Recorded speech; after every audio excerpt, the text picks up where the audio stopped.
Hello, everyone. Welcome in. What is it, Wednesday? Wednesday, March 18th. Pretty big slate today. 9 games. Let me send out the noties as per usual, and we will get started here in just a couple of minutes. Appreciate you guys for joining. If you're not in our Discord, following us on Twitter, both links are in the description for you to join. If you're also watching live, you can type !X or Discord, and those will pop up for you there. Let me get this link and then ship it out to Discord and Twitter. And if you don't have either of those, that's fine. We just post like updates and things like that there. So if you don't have those, you can just sub here with noties, and then you'll know when I go live. So, yeah, let me send this out.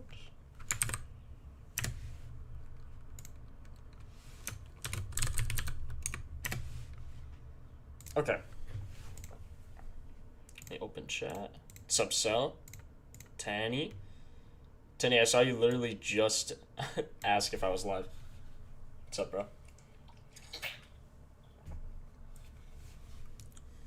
Jay from Date. What's up, man?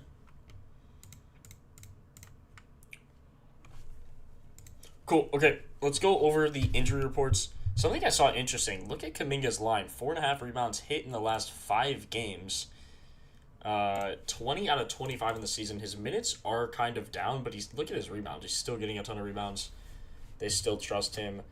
Current team, he's hit every single game with Atlanta. He's got at least 7 in every game. So that looks like a good bet there. I know Dallas also gives up a lot of rebounds recently as well. Gafford is questionable. Lively, obviously, out. Brandon Williams out with a concussion. Ouch. But yeah, looks good there. His minimum chances are 9. So you could also filter minimum rebound chances 9. And he's over in every game this year and every game but 3 last year. So Kuminga rebounds looks like a good bet. And I'm going to favorite that.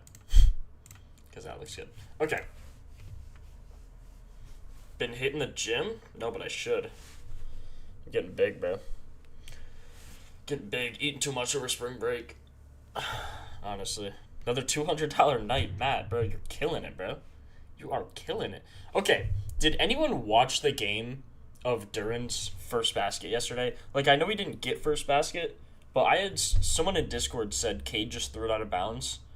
Did anyone actually watch it? Because I didn't find any highlights or anything of it. I'm just curious. Wemby cashed.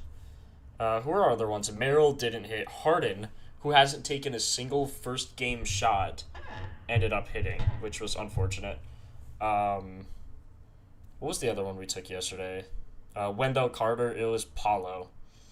So that was just unlucky. But first baskets, that's why you round robin and you play them as straights. If you did that, you should. You probably broke close to even if you played them all as straights, because Wemby was like plus 400. So if you played them all the same unit size, you should be about even. I was not, because I parlayed them and round robined and things like that. But also Jokic and Murray, I played 1 unit each of them, and it was Aaron Gordon. So that was just dumb. I think that's a dumb strategy. Hopefully you guys didn't tail that, but yeah. So let's look at the injury reports, see what we're looking at. Vooch still out. Jimmy Butler, Steph Curry, Seth Curry, Horford, Moses Moody all out. Gary Payton probable. I saw someone take him for like 10 rebounds, and I was like, what? And then that didn't happen. Blazers, Dame, Shaedon Sharp, Krejci, and then you have Robert Williams and Chris Youngblood questionable. Tyrese, Furphy, Siakam, and Obi Toppin all out, and like 7 question marks on the Pacers, so another one you're probably going to want to avoid. Yeah, they're favored by 13. Oh my god. Thunder versus the Nets, arguably the best team versus arguably the worst team in the league.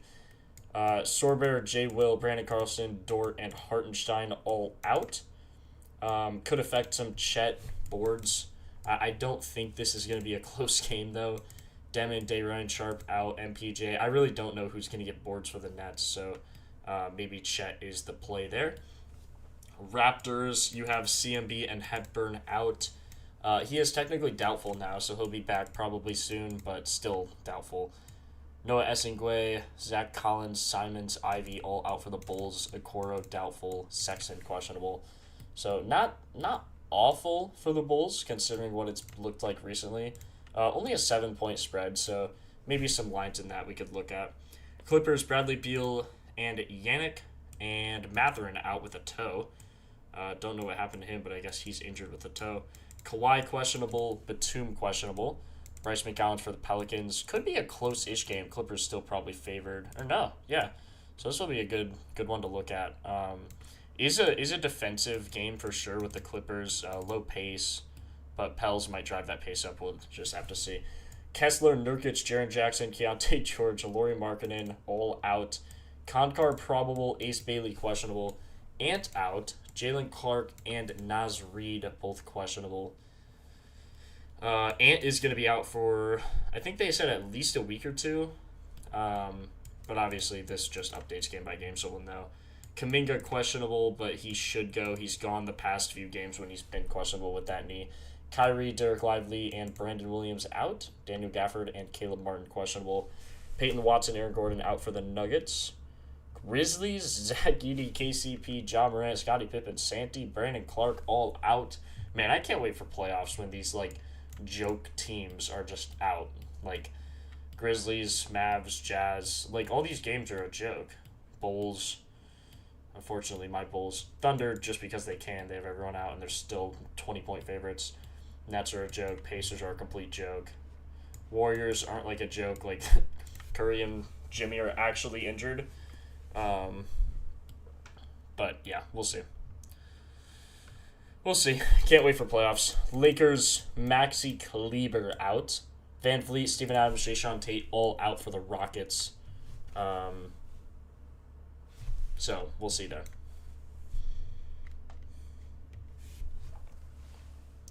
Bron's 6 rebounds is safe. We can look.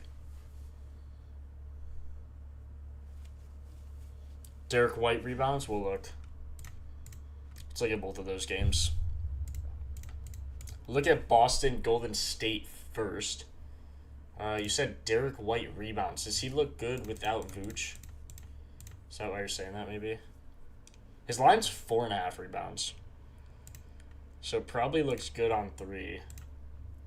Without Vooch, with starters. Yeah, I mean, he's getting some good rebounds.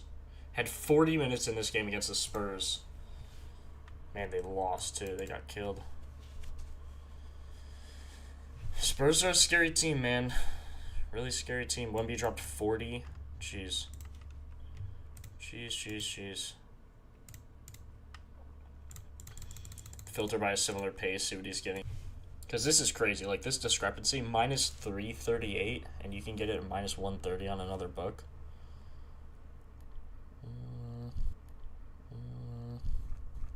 0.77x.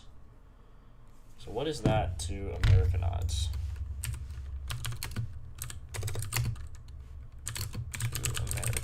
Let's see. Gotta look up the odds converter, the GOAT. Decimal.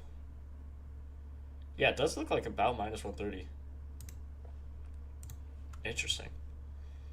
So, I mean, this looks like a good bet, just based off of value, right? I mean, getting good chances. Also, without Vooch, I mean, you would imagine he gets some decent chances.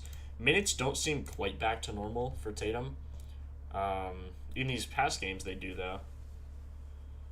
See, he only had 2 or 3 rebounds here. 2 of them came in the first quarter against Cleveland. So you can just see that discrepancy there. Seems to get some rebounds in the first quarter.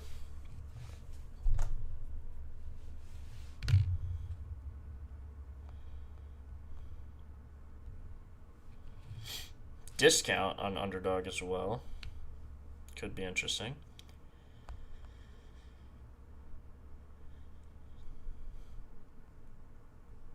Lots of boosts. Tennis only, soccer only. Yeah, no thanks. NHL boost.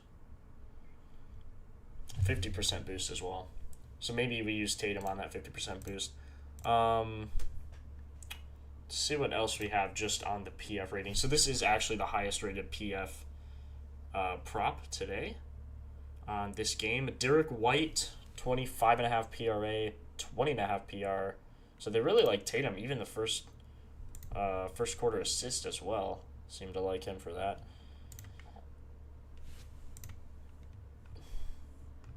They really seem to like Derek White today. 4 of 5 with these starters. Very interesting. So since Tatum has been back, it seems to open up some lanes for him as well. Let's see, how many shots is he averaging? This game he must have just, yeah, he shot 2 of 9. 6, 7, 5. That's just rough. Averaging some good potential assists. Only had 6 potentials here, but still got 5 assists. So just say he gets like, his average is 9, so let's just say he gets 8 potentials. And then on the rebounding front, let's look at his potentials for rebounds.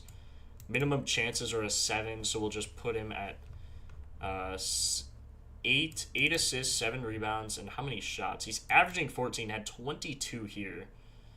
Had 16, 9, 22, 11, 16. Seems pretty inconsistent. We'll put him at like an 11. Again, these are bare minimums, so we'll do like 11. Actually, we'll do 10 with what these were like 9 and 7 or something. So he's 71% on the year with that. 8 of his last 10. And then without Vooch, I mean 15 of 20. That just looks good. Spread minus 11, so he should have some good chances. Also, top 2 shots are pretty well ranked. How does he play against them? Shot 4 of 13 here, 0 of 5 from 3. That's just unlucky. If he hits one of those, he cashes. So I do like his PRA here. You could also look at like some volume trends if you'd like, see who's getting more volume recently. In terms of, let's look specifically at usage. Where's Derek White? Yeah, Derek White is actually seeing the highest increase in usage as well over the last 3 games. So that's another good sign. Averaging 16 field goals attempted. Rebound chances are at 8, 9 potentials. Everything looks good there. Down, it is down, but like less than half down on either of them. Field goal percent is up, 42%. Yeah. I mean, looks great there.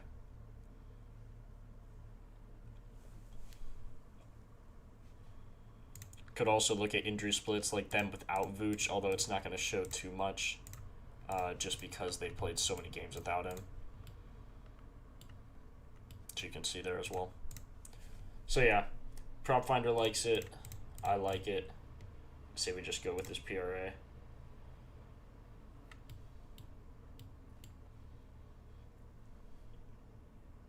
Look how much Derek White here, too. Like, this is ridiculous. Like, 5 of the top 8 or 7 are Derek White. It's just absurd.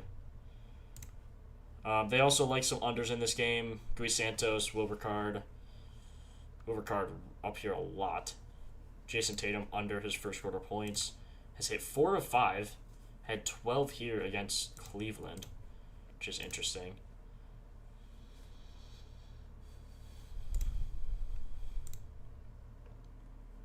Did go under in both games against Boston on the rebounds. But I don't like, he's probably going to get a pretty big increase. I don't really like that. A lot of question marks here. Should get like, let's see what happens when he gets 13 chances. Because without Quentin Post, that's what he gets. Yeah, 4 of 10. Did miss, but he had 16 chances. And this was probably when Vooch, Vooch was playing, so he stole 5. Jaylen Brown had 15. That's just not a line I really love. What's up, Shaquille?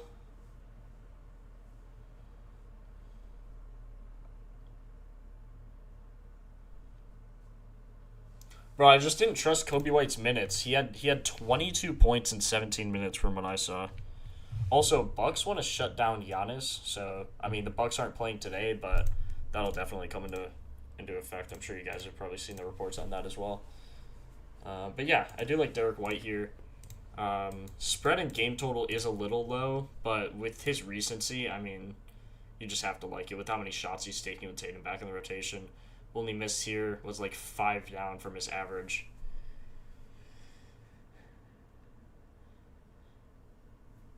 If he gets like 2 free throws as well, that would help. Rebounds should be good.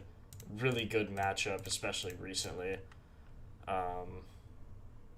We want some of these guys to play. Like, if Quentin Post plays, that's actually probably more helpful. Gary Payton's going to play. So we'll see. We'll see. Yeah, he's in a good spot. Sam 10 points. Sam Hauser.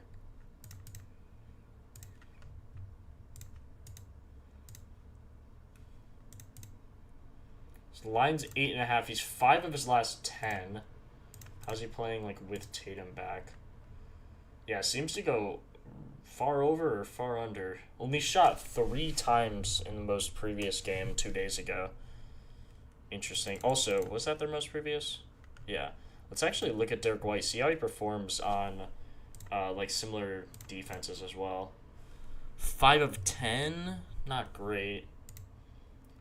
But we did take his PRA, so what about the similar pace? So yeah, rebounds, assists on a similar pace are both over.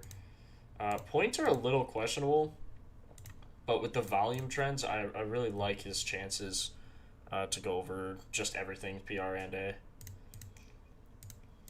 Unless his RA looks better, but Propfinder says to take his points as well, man.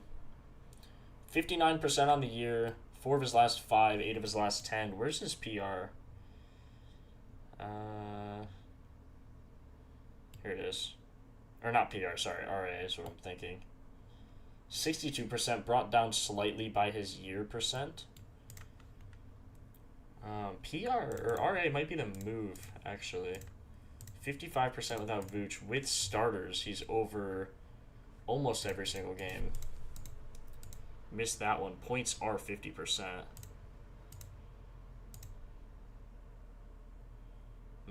What do you guys think, RA or PRA? Yeah, let me know, Peanut. You like pod for anything? Probably not. He just rebounds.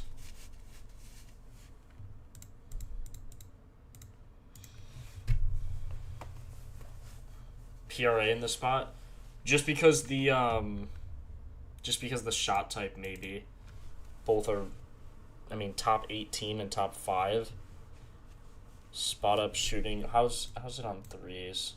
See, they have a good 3-point defense though. Not in the corner though. Where's his volume come from? Comes from straight on, 32%. So he makes like 1 every 3 shots.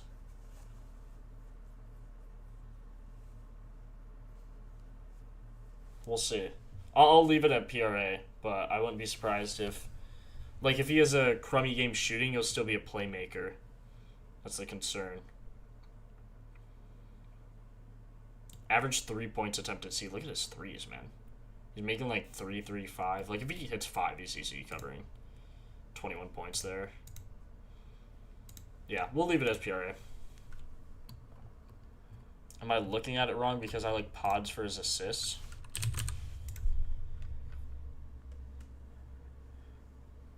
I mean, his highest rated prop is his rebounds. Assists are...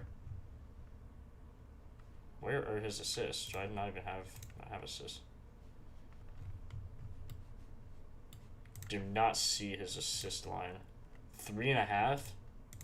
He hit 1 time head-to-head. Missed the 1 time without injured and with all the starters. Analysis, potential assists, he averages. Gary Payton's going to play, so you can't really take that into account. Don't like the question marks. So should get like minimum 8 potentials. So if he gets that, 71%. So not terrible. I'd lean RA. I feel like he will be more of a creator this game, and the total is pretty low. That's kind of what I think.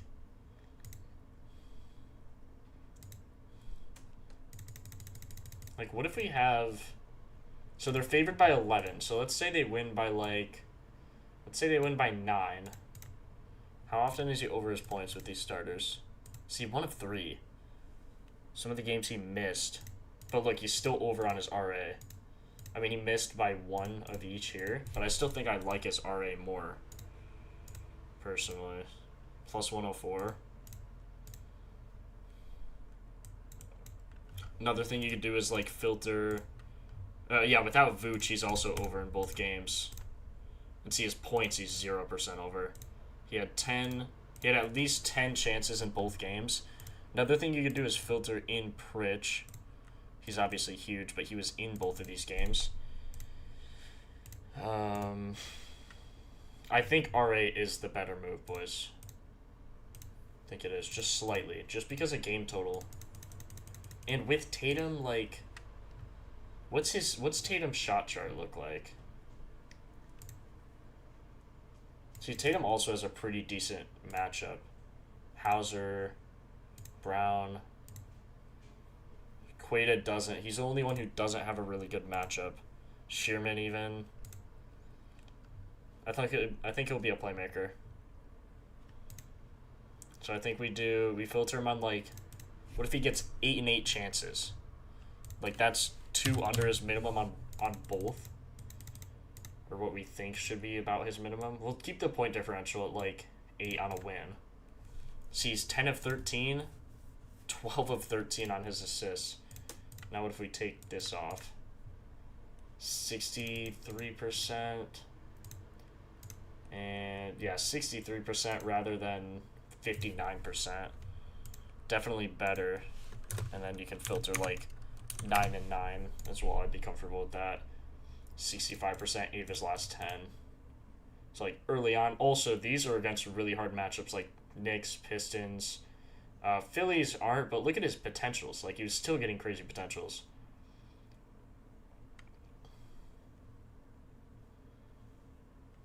Bro, okay, here's the weird thing.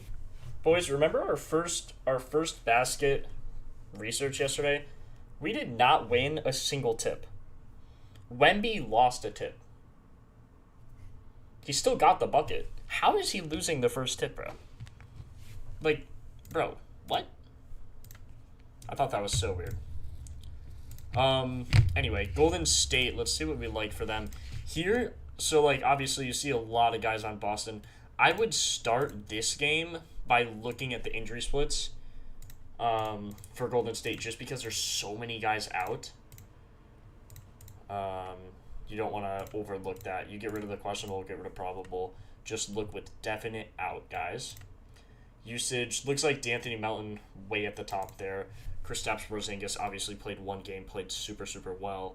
I really think he would have got that first basket if we had it. Yeah, he's 7'6", and he lost the tip. Like, I didn't watch it, but that was nasty. That was just... He was 92% on the season. And he was the only one who we researched who got the first basket, which was just weird. Just so weird. Okay, D'Anthony Melton, 33% usage. Insane usage, right? Over 4 games, 8.8% increase. Potential assists are up, obviously. Usage, remember, only encapsulates offensive stats, so it's only going to be points and rebound, or points and assists, I believe. I don't think offensive rebounds are in the usage stat. I think it's just offensive production, which is just points, and that's how they keep track of that stat. So, like, how often they are in the play. Porzingis also seeing a massive increase. So it's either going to be Porzingis or D'Anthony Melton. Let's just look at both of those guys individually. Went over on his points at 27. Shot 12 of 17 against the Wizards, so take it with a grain of salt. Obviously, the Wizards are not great. Gary Payton was in that game. Now, this is only one game, so kind of hard to form an opinion on it. However, he is getting... I guess he wasn't getting great minutes. 19 against Utah. They lost. We do have to filter out like Curry and Jimmy buckets for sure, and then whoever else is in his position. So shooting guard, filter out. I mean, Seth Curry is not going to make too much of a difference. His average points or minutes. This is huge. Should get minimum 23 minutes. So we love that stat. Typically goes over his threes, but let's just give him these 23 minutes. See, against hard matchups, he doesn't seem to hit. Similar defensive rating, does hit 17, 18, shot 6 of 7, 5 of 6 from 3. We can't trust him to do that again. KP probably first basket revenge game. Revenge game? Like, who are they playing? Oh, yeah, Celtics. Could be. That's why I liked him against the Wizards, too. Kind of a revenge game there. Tui Santos. This is a rough one. Here. It's only like one game. See, when everyone's green, you know just how many injuries there are. That's what makes it hard to research. Let's try to just go here and then just filter by Golden State. So if we just filter by Golden State, the top rated prop is actually Porzingis 1.5 assists, which is interesting. Gary Payton's hit his points in the last 5 games, so maybe that's something you like as well. 8 of his last 10, 5 of his last 5. Kind of do have to like that. Good cut shooter. Just get rid of the other guards. Like Moses Moody. See, his minutes are up without Moses Moody. If he gets like 20 or 18 even in this game, he should go over his points. Shot bad here, 3 of 8. If he just makes one of those extra shots. 5 of 11, 5 of 7, 4 of 8, 8 of 13. Yeah, I kind of do like those odds. Could also filter out a lot of these other guys here. Like, yeah, that's nasty work. 2 of 2. I do like Gary Payton's points here. Probably is the best one. 8 of his last 10 is just crazy.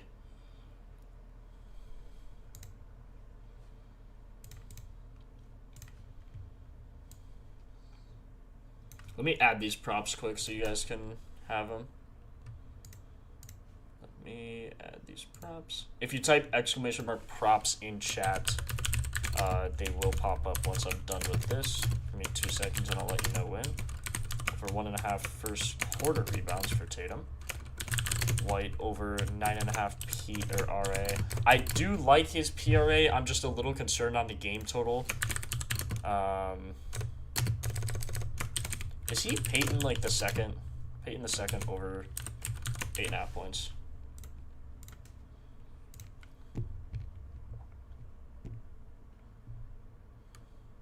There you go, little chop. Glad it's working out for you, man. Love that. Love that.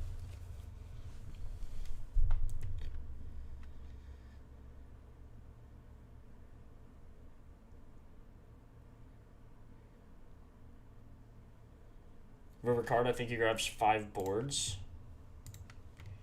You can look. With Porzingis back, though.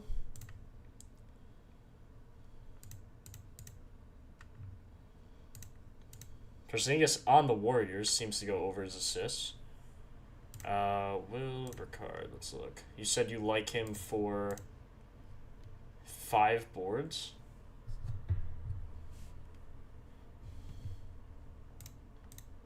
Has a really hard matchup against the Celtics. Vooch is out, though. So look, like with starters, he's a forward, so let's get rid of the other forwards, like important ones like Jimmy Butler. I know Steph Curry's not a forward, just gotta get rid of the important players. I don't love it.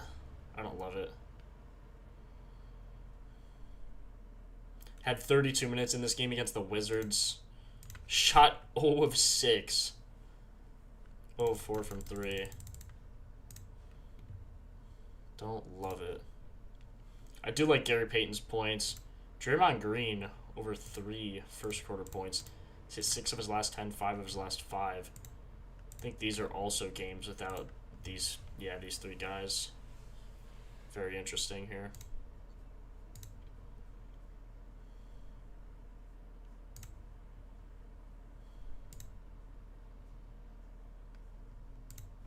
Draymond Green assist as well, getting good potentials.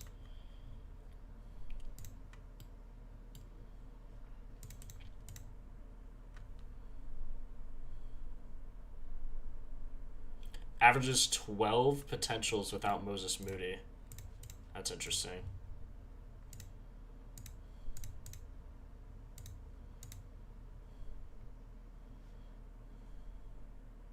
Draymond was close to a triple-double here. Draymond dub-dub could be nasty. If this game stays close. When's the last time he's got a dub-dub? Plus 1150. Almost had a triple-double there. Almost had a triple-double there as well. Interesting. Such a good utility player. He's had to play good, bro. They don't have, like, anyone else.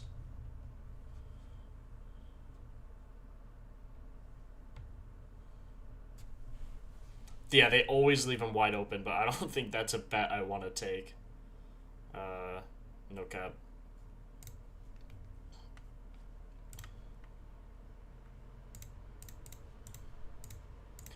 It's hard on the Warriors here, because, like, all of these guys are out, man. Does make it rough. Horford, Jimmy Buckets, Moody, and both the Curry bros. Let's see if we can get a minimum of 3 games on any of these stats here.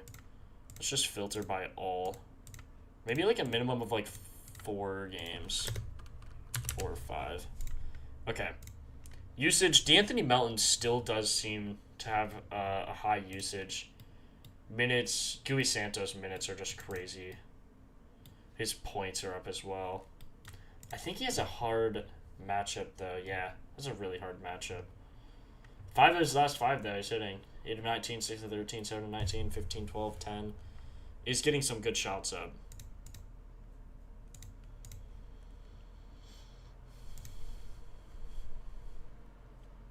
Gary Payton, rebounds. Rebound chances for him. The only problem is when we filter by a minimum of 4 games, you're not like getting Porzingis or anything in here on his potentials or anything. But then again, you have like 1 game. It's like one at least 3. Draymond also at the top for potential assists. Santos. This one's just rough. This would probably be like a live bet game if it's close. Maybe you bet that. I don't know though. This one's a hard one to look at. 5-7 on his assist though. I mean, Celtics just have such a good defense. Over under 216. I think I just avoid it. If I had to do anything, Draymond. I mean, I do like Gary Payton points just without all these injured players. What if we filter Draymond without Horford? Let's see if his minutes go up, actually. Horford, minutes stay about the same. Down 2, actually. Without Curry, Butler, Moody. Those are the main 3. Curry, Butler, Moody. Actually, Horford for him as well. See, 2 of 2 on his assists. Almost had a double-double here. Shot terrible against the Jazz. 1 of 5.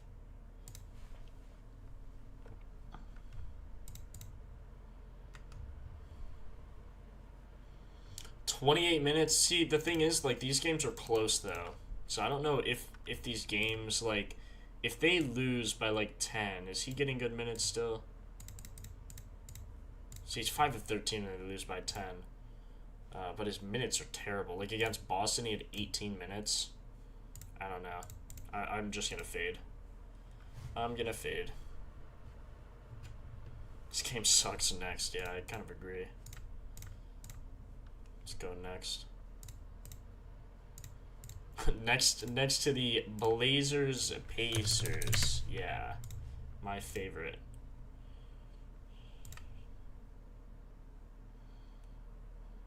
Jeez. Just shooting so rough. 82% to the under. Clay for an assist. Queta clinging first basket. Zubac dub-dub.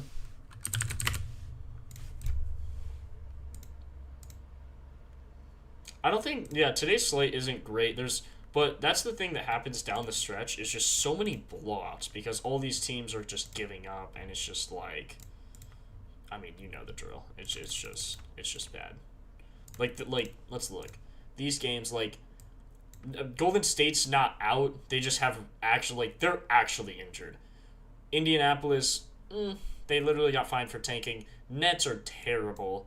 Everyone knows that, and I mean Thunder. I mean it's not even gonna be close. Um, Timberwolves, Jazz, like Jazz got fined for tanking. Pelicans aren't tanking. They were injured. They were supposed to be a better team. Mavericks, I mean, bro, they're tanking for next year. Grizzlies are tanking for next year. Lakers Houston could be a good game. Good games in this slate are like. I think this could actually be a good game. Maybe with Porzingis. I mean, he showed some spark. It was against the Wizards though, so we'll see. Toronto Bulls could be a good game. Clippers Pels could be a good game. And then Lakers Houston. Everything else is kind of chalked. Hawks Dallas will be a high paced game, so a lot of points. But I could see the Hawks running away and winning by like 10-15. But again, we'll see. Yeah, spreads are wild. That's how they get. That's how they get. At this point of the season,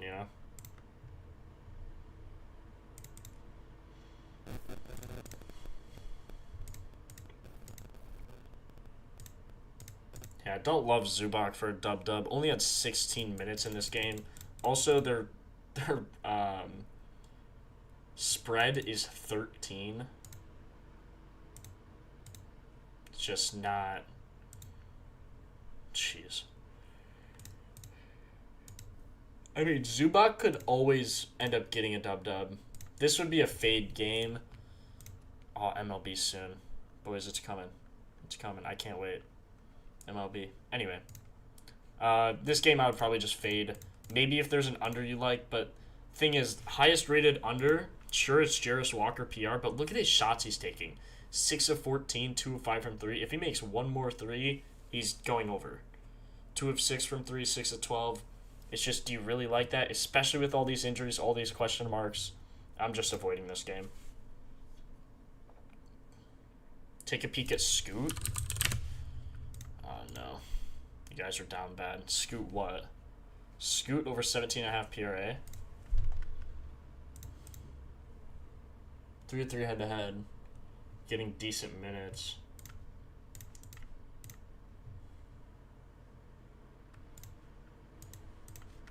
Killed the Nets in the one game without all these guys.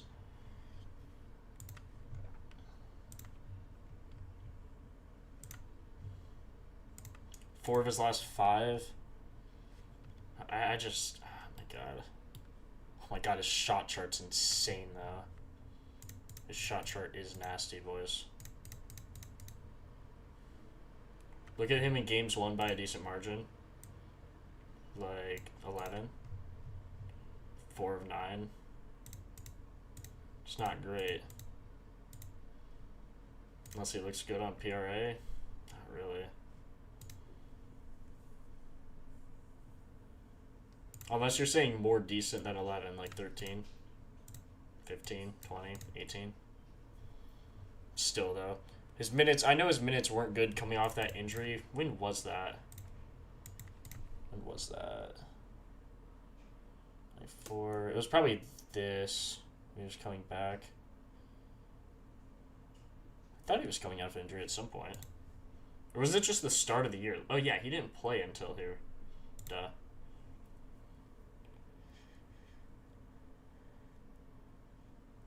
Fergie, we'll go over first baskets at the end.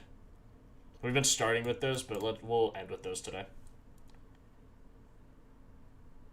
Yeah, Shaquille, that was an interesting time. Interesting time in Brooklyn. They never won anything. Yeah, Scoot. I would just fade this game. I mean, unders like Jarris Walker, but his lines are just inflated because of all the inactives. Klingon under on points is an interesting one, considering the Pacers. I guess they do have a center now. Without both of these guys, he has 18 to 20 to the under. So I don't know. I'm fading this game. The thing with giving him decent minimum minutes is, like, I don't know if he'll even get those minutes. You know what I mean? Like, 4 of his last 5, that's great, obviously, don't get me wrong. But he should get, like, in his last 10 games, look at these games, like, against Houston, did they get killed? Not really. Why was he not getting minutes? I don't know. And it's the Hornets? I mean, why was he not getting minutes? And that's, like, his minimum anyway. But if you give him, like, you're probably saying, like, 22, 23 minutes, and when they blow him out. See, even that, it looks terrible. RA, but yeah, I'm fading this game. I'm done with this game. Speaking of a fade, Drake Powell, do I bet his under again? This dude keeps selling my bag. Every time I bet his under, he just sells my bag. Like, every single time, it's always the last second. Like, every time. I had his under RA at, like, 4.5. His line's 3.5 now, and he's favored to go under. Like, that's insane. It's just absolutely insane. Without injured, he's 1 of 2. Like, bro. Look at his potentials. That's what annoys me. So he gets 5 potentials, and he gets 4 of them. Yo, T? Appreciate the sub. Jay, say that. Who you guys got winning March Madness besides Purdue? If you don't have Purdue, you're wrong, but let me know who you got. Curious. If we lose to Queens on Friday, oh my god. Boys, it might be over. It might actually be over. My life might be over. Also, look at his rebounds. Under 1.5. His assist, he had 5 potentials? Like, bro, what? Oh, his potential rebounds didn't come through. Because he probably had no chances, and he just got a lucky one. That's what's so annoying about this guy.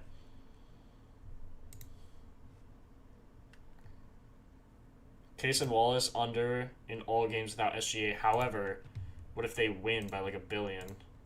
Then maybe he goes over. That's why in these games, you typically want to bet starters unders. So, like, SGA's line is probably going to be a little lower than usual. See, like, 29.5, he's usually sitting at 30, 32. See, 27 in both of these. 10 and 12 free throws. This guy's ridiculous, man. My prediction, he ends on 27. Look at that head-to-head. I mean, that's ridiculous.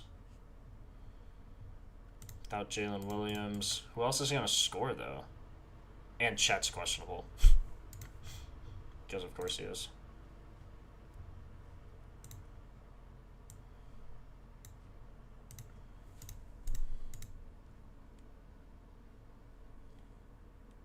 Zoner or Duke? I don't know, man. Can't stop looking at Ingram against the Bulls. Bro's gooning over Ingram. And gooning over Brandon Ingram.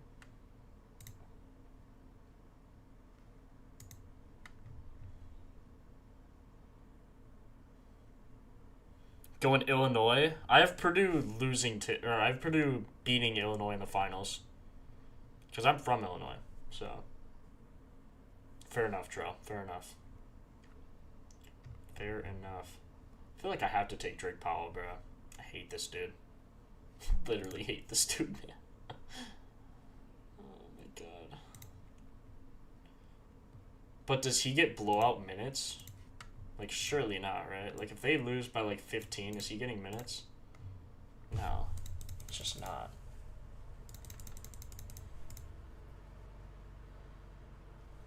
Last 5 of 5 he's under. It's ridiculous, man. He's a guard. Without Demon, he's under in every single game when they lose by, like, 15. You gotta like his under RA. You have to. You have to. Nas out. Interesting.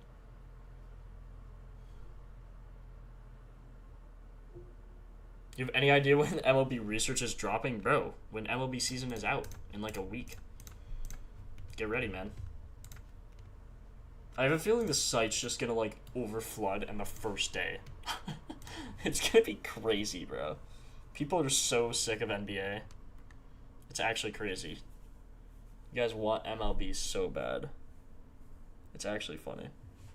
Like, I do too, obviously. I can't wait to stream homers. Oh.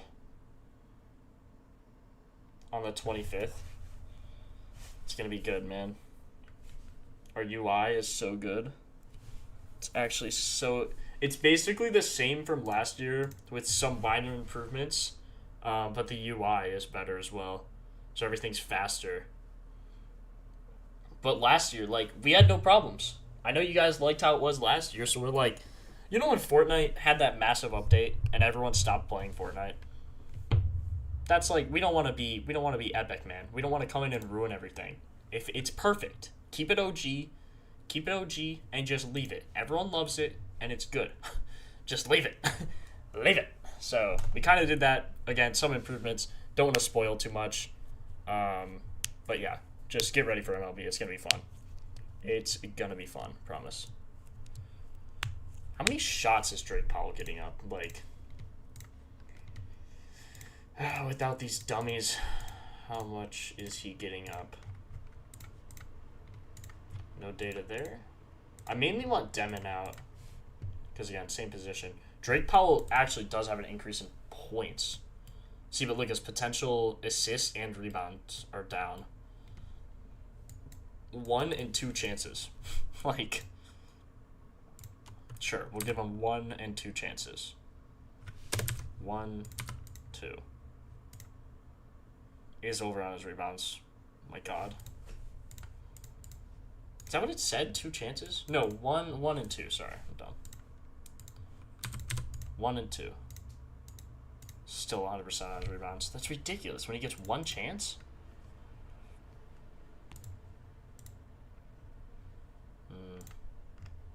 3 of 8 without him though. Here, like against the Bulls, why is he getting 5 rebounds?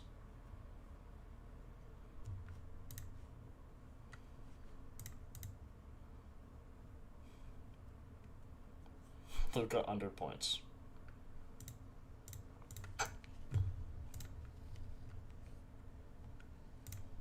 Big J Will under assists. This is actually an interesting one as well. Like, Chet is questionable. Is J Will going to get a lot of minutes? Like, are they just going to start J Will?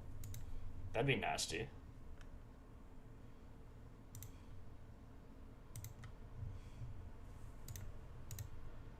See, J Will is dropping a 30 burger if they're both out. How did they win this game? What? Oh my God. This dude is ridiculous. Under his blocks and steals.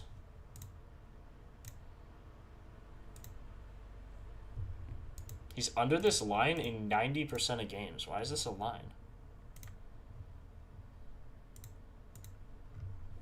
He's under this in 9 of 10 games without Hart and Dort. What? What? Let's see if this is still a line. Nope, it is gone. See you later.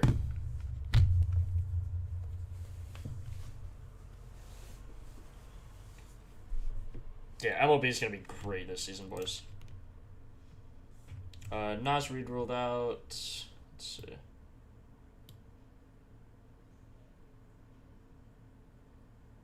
Yeah, nothing else really. Hart is out? No, yeah, I know Hartenstein's out. Oh, someone in chat. Sorry. Yeah, Hartenstein's out. He is out. Him and Chet is questionable, which could be interesting. Because if Chet doesn't play, that means J Will is going to get a lot of minutes. But I'm just going to fade this game. Like, this, like, it's rough, man. Okay, Brandon Ingram, you guys are, like, talking him up. So let's look at Brandon Ingram here. See what happens. Shot chart doesn't look amazing. Looks okay. Looks good here, though. 3 of 3 head-to-head. Oh, this is first quarter points. Who's out for the Raptors? Why do you guys like Ingram so much? That's kind of what I'm thinking, Skirt. Kind of what I'm thinking. Also, coming off a game where he had 38 minutes, I guess 3 days ago. You give him 3 days of rest. 8 of 12 on his points.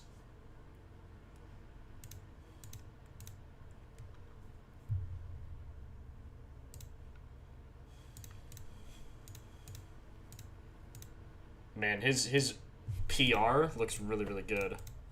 Also, boys, you remember when I was between Cat and Duran yesterday for King of the Court? Duran had like 51 or something. Wait, did he win or did Jokic win? I actually don't know. Either way, Ingram PR looks absurd.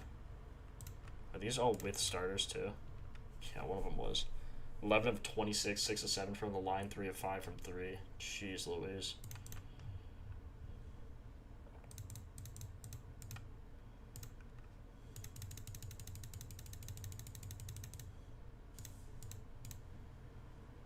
Had 13 potential assists here too.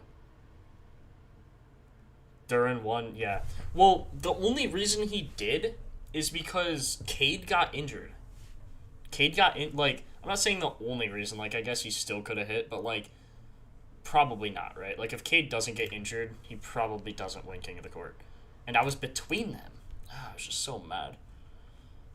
Or, yeah, Jokic had a stinker class last night, didn't he? Jokic only got, like, 5 points. Not 5, but... Wait, what was it? He had 8 points. He did hit his assist. I like that. Told you boys, I like that. I don't know about the blowout, but I do like his assist. Dude shot 4 of 7, 7 rebounds, 14 assists. 8 points. That's just wild. Almost took Duran too, but I thought a blowout risk plus Cade. Exactly.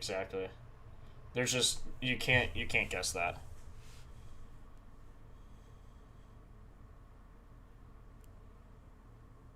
LaMelo would have won if Duran didn't. Wow.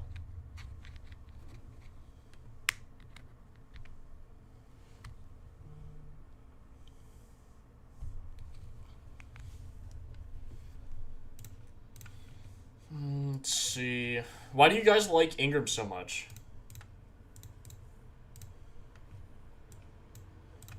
Without both of these guys. I guess these guys have been out like the whole season. Just not going to see anything off of that.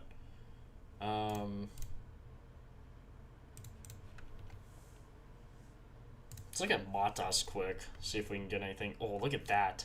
6 potential assists. Dude only got 1. Yeah, Bulls are the best team in the league. No.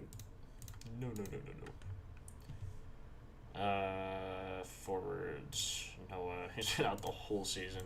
Bro, what's up with Chicago draft picks just being out the entire season?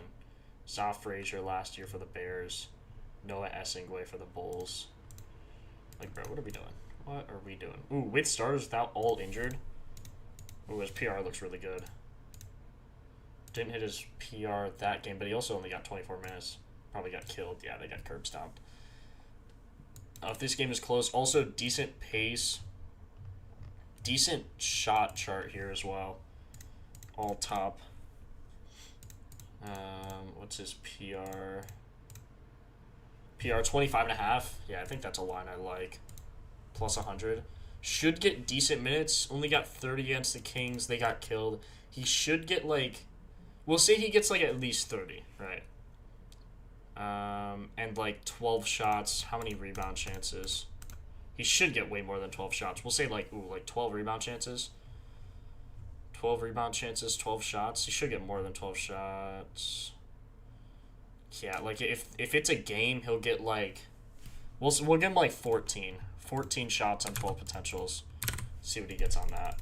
On 28 minutes. Yeah, looks good on his rebounds, looks good on his points. Assists too, to be honest. Assists, do we like anything here? Potential assists don't seem to go up. Average is like 2, so if his line's like only 1 higher for his PRA. But other than that, we just take the PR. See, it's 2 higher, and I don't think he's going to get 3 assists. So I'd rather just take his PR. Unless he averages, like... I guess he averages 3.2, but can be pretty boomer bust. Seems pretty consistent with the points or rebounds, and over a lot in those. Yo, what up, Adam? Ingram looks like prime MJ against the Bulls. Under for points is free. Head-to-head was 0% against the Sixers. Who, Jokic? What happened to our Mexican king? Who? Noah? Is Noah Essengue Mexican? Who are you talking about? You're talking about Za Frazier's not Mexican, is he? Mexican king. It's gotta be Noah. I don't know who you're talking. I thought he was French, though. Oh, Jaime Jaquez yesterday. I thought you were talking about...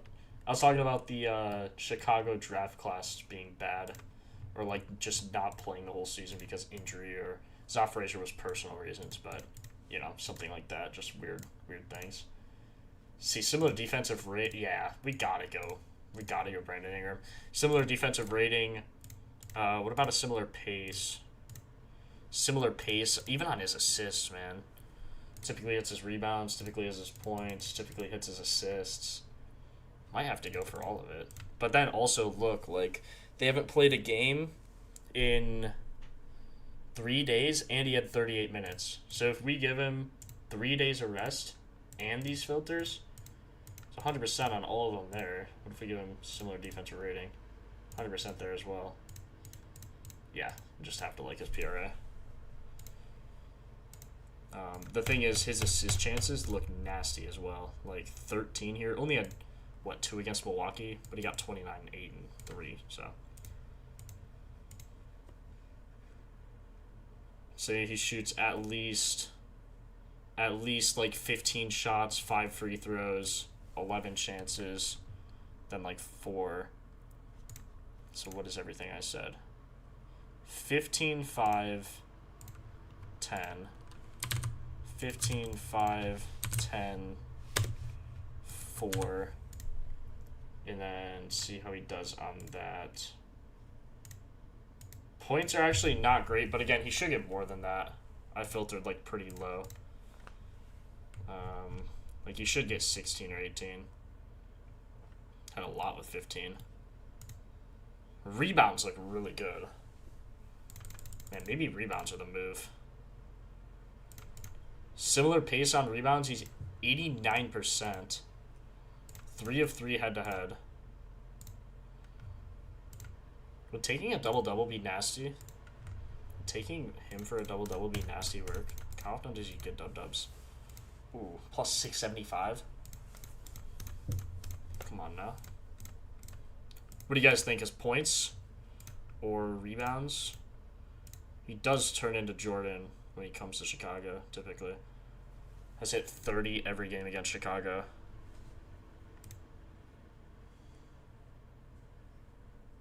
Wemby came through. He lost the tip, but he came through.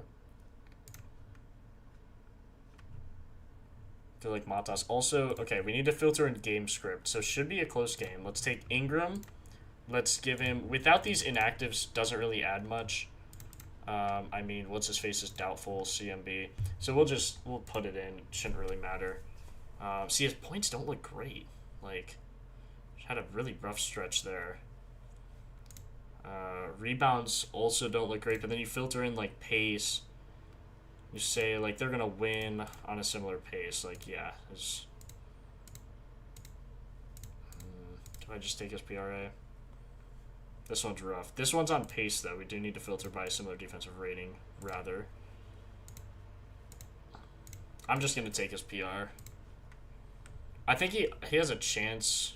Where'd he go? I think he has a chance for a double-double, to be honest. I think his odds are pretty high. He's been cash as of late. You have his first basket? How much higher is his PRA? See, like 5? Wait. 30. It's only 4 higher. Is his line like 4.5? 3.5. Ugh, this one's rough. With starters, Head to head, he does have one. Yeah, I don't know. Probably just take his PR. Let's see. Is there anything else you guys want to go over in this game? Barnes too. Kuminga should be in. We have Kuminga for one of our props.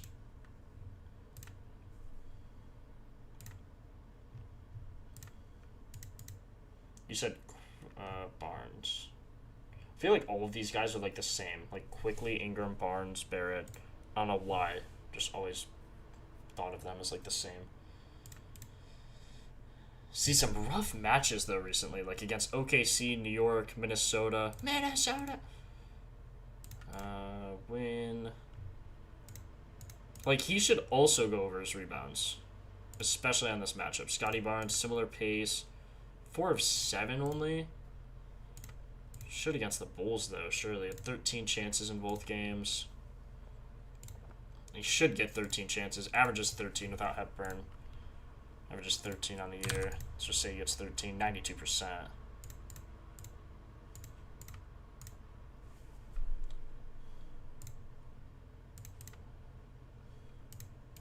It's not great.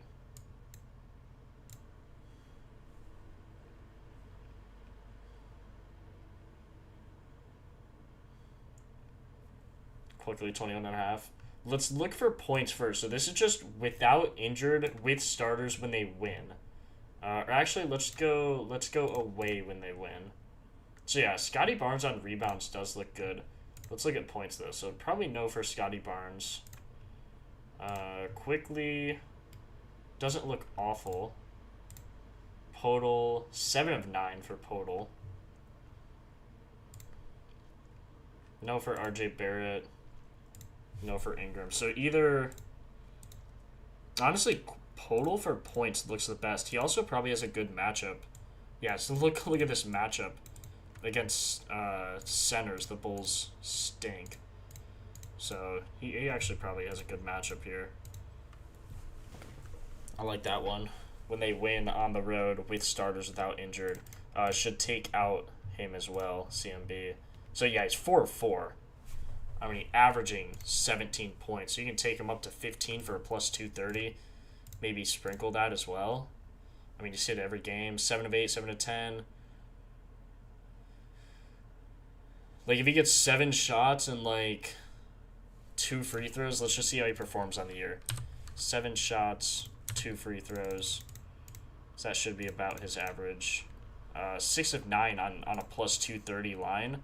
On his normal line, he's over 7 of 9, 16 of 20, 18 of 32 last year. So, yeah, definitely love that line for sure.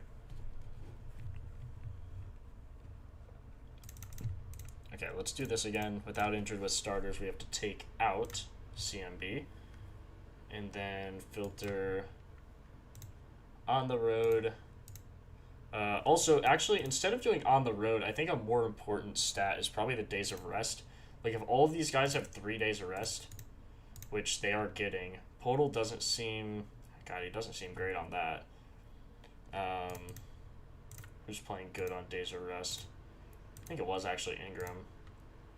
Nope, no one's getting points on days of rest. Everyone's taking an off day. What about rebounds? Quickly, Ingram, Barrett. No one's getting rebounds, not even Podol. Assists? I guess if no one's getting points, probably no one's getting assists. Quickly looks okay. RJ Barrett or Quickly.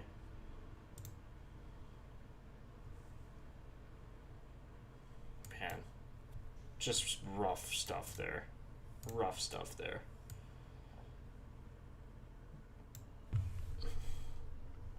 Take Podol over 1.5 first quarter points.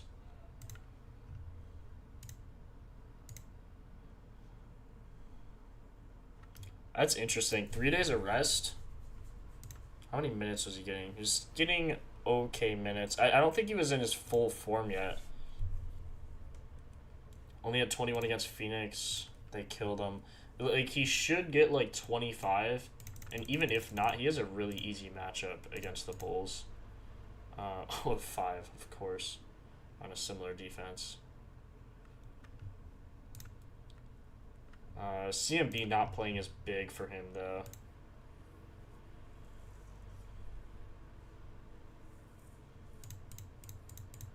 God, the Bulls' defense is actually a joke. Shooting guard, they give up a lot. Is that Ingram? Yeah, that's Ingram. Of course it is.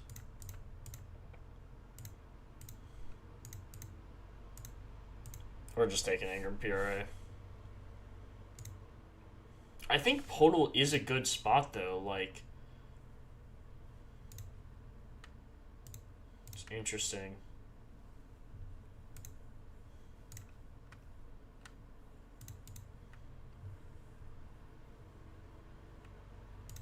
Podol only 28% on his points, or on his PRA. 44% on that. We need to narrow down his minutes. Without injured, with starters, how many minutes is he getting? Without these two guys. See, he only had 19 against the Wizards, because they killed him. Only had 20 against Detroit. They got killed. Like, this shouldn't be one of those games. This should be, they win by, like, 6. So, yeah, see, I still like that. Still like that.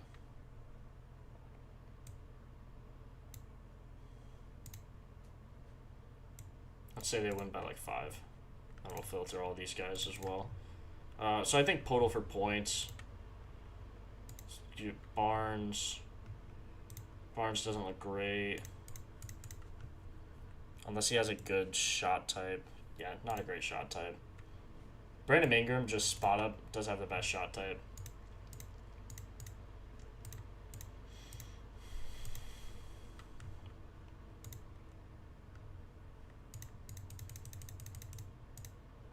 This is such an interesting game. Such an interesting game. Like, quickly for assist actually looks good, but look at his potentials. Like, he's got 8 potentials here, had 7 potentials and 7 assists. Like, that just doesn't typically happen. Just does not typically happen. Podol for 13 for plus 120.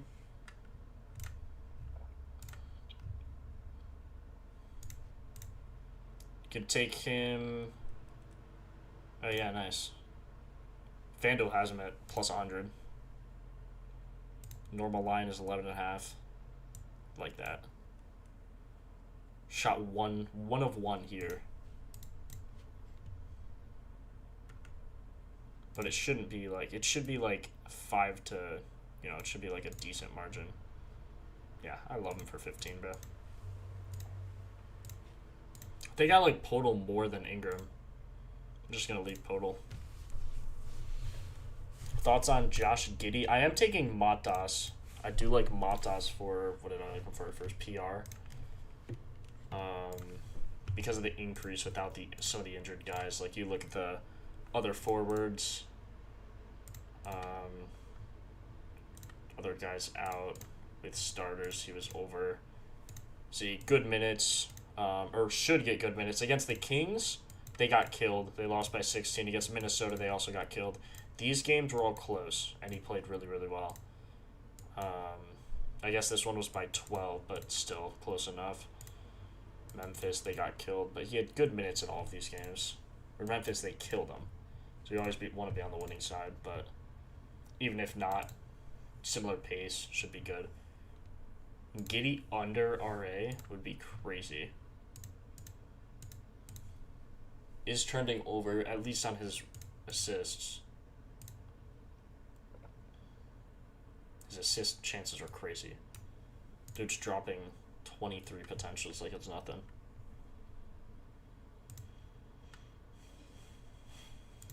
Also, Okoro's doubtful. Man, Giddey has gotten 17, 13, and 13 without Okoro. Is he a point guard? He's a shooting guard. Rob Dillingham's the next point guard, Trey Jones, but he's playing. He's starting at shooting guard. Yeah, Giddey could have another 13 assist masterclass. Let's see what he does on a similar pace. Doesn't look great on the assist, but also had a weird stretch of minutes here because he was coming back from injury. Had 12 here even against a hard Knicks team. Had a triple-double. Jeez. I wouldn't be surprised if Giddey goes over his assist, but I think we found the best props in this game. Matas and Matas, Buzelis, and Podol for up to 15 points. D'Anthony Melton. I like Gary Payton for his points. Look at the last 5. I mean, he's hitting. D'Anthony Melton, I thought was injured as well. Or no, he is in. Filter with starters, without Moody, Curry, Butler. Yeah. So D'Anthony Melton had 27, Gary Payton had 15 in this one game. Not too much to go off of, but do like Gary Payton. Total double-double? Double-double. What's his rebound line? I mean, 8.5 against a really bad Bulls team. Not opposed. Not opposed. He's had 2. I don't think the odds are worth it, actually. He's had 2. 2 without CMB and Hepburn, though.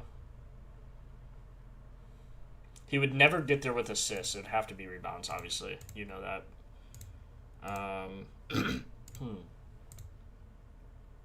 I don't think plus 200 is worth it. I don't even really like his rebounds, particularly.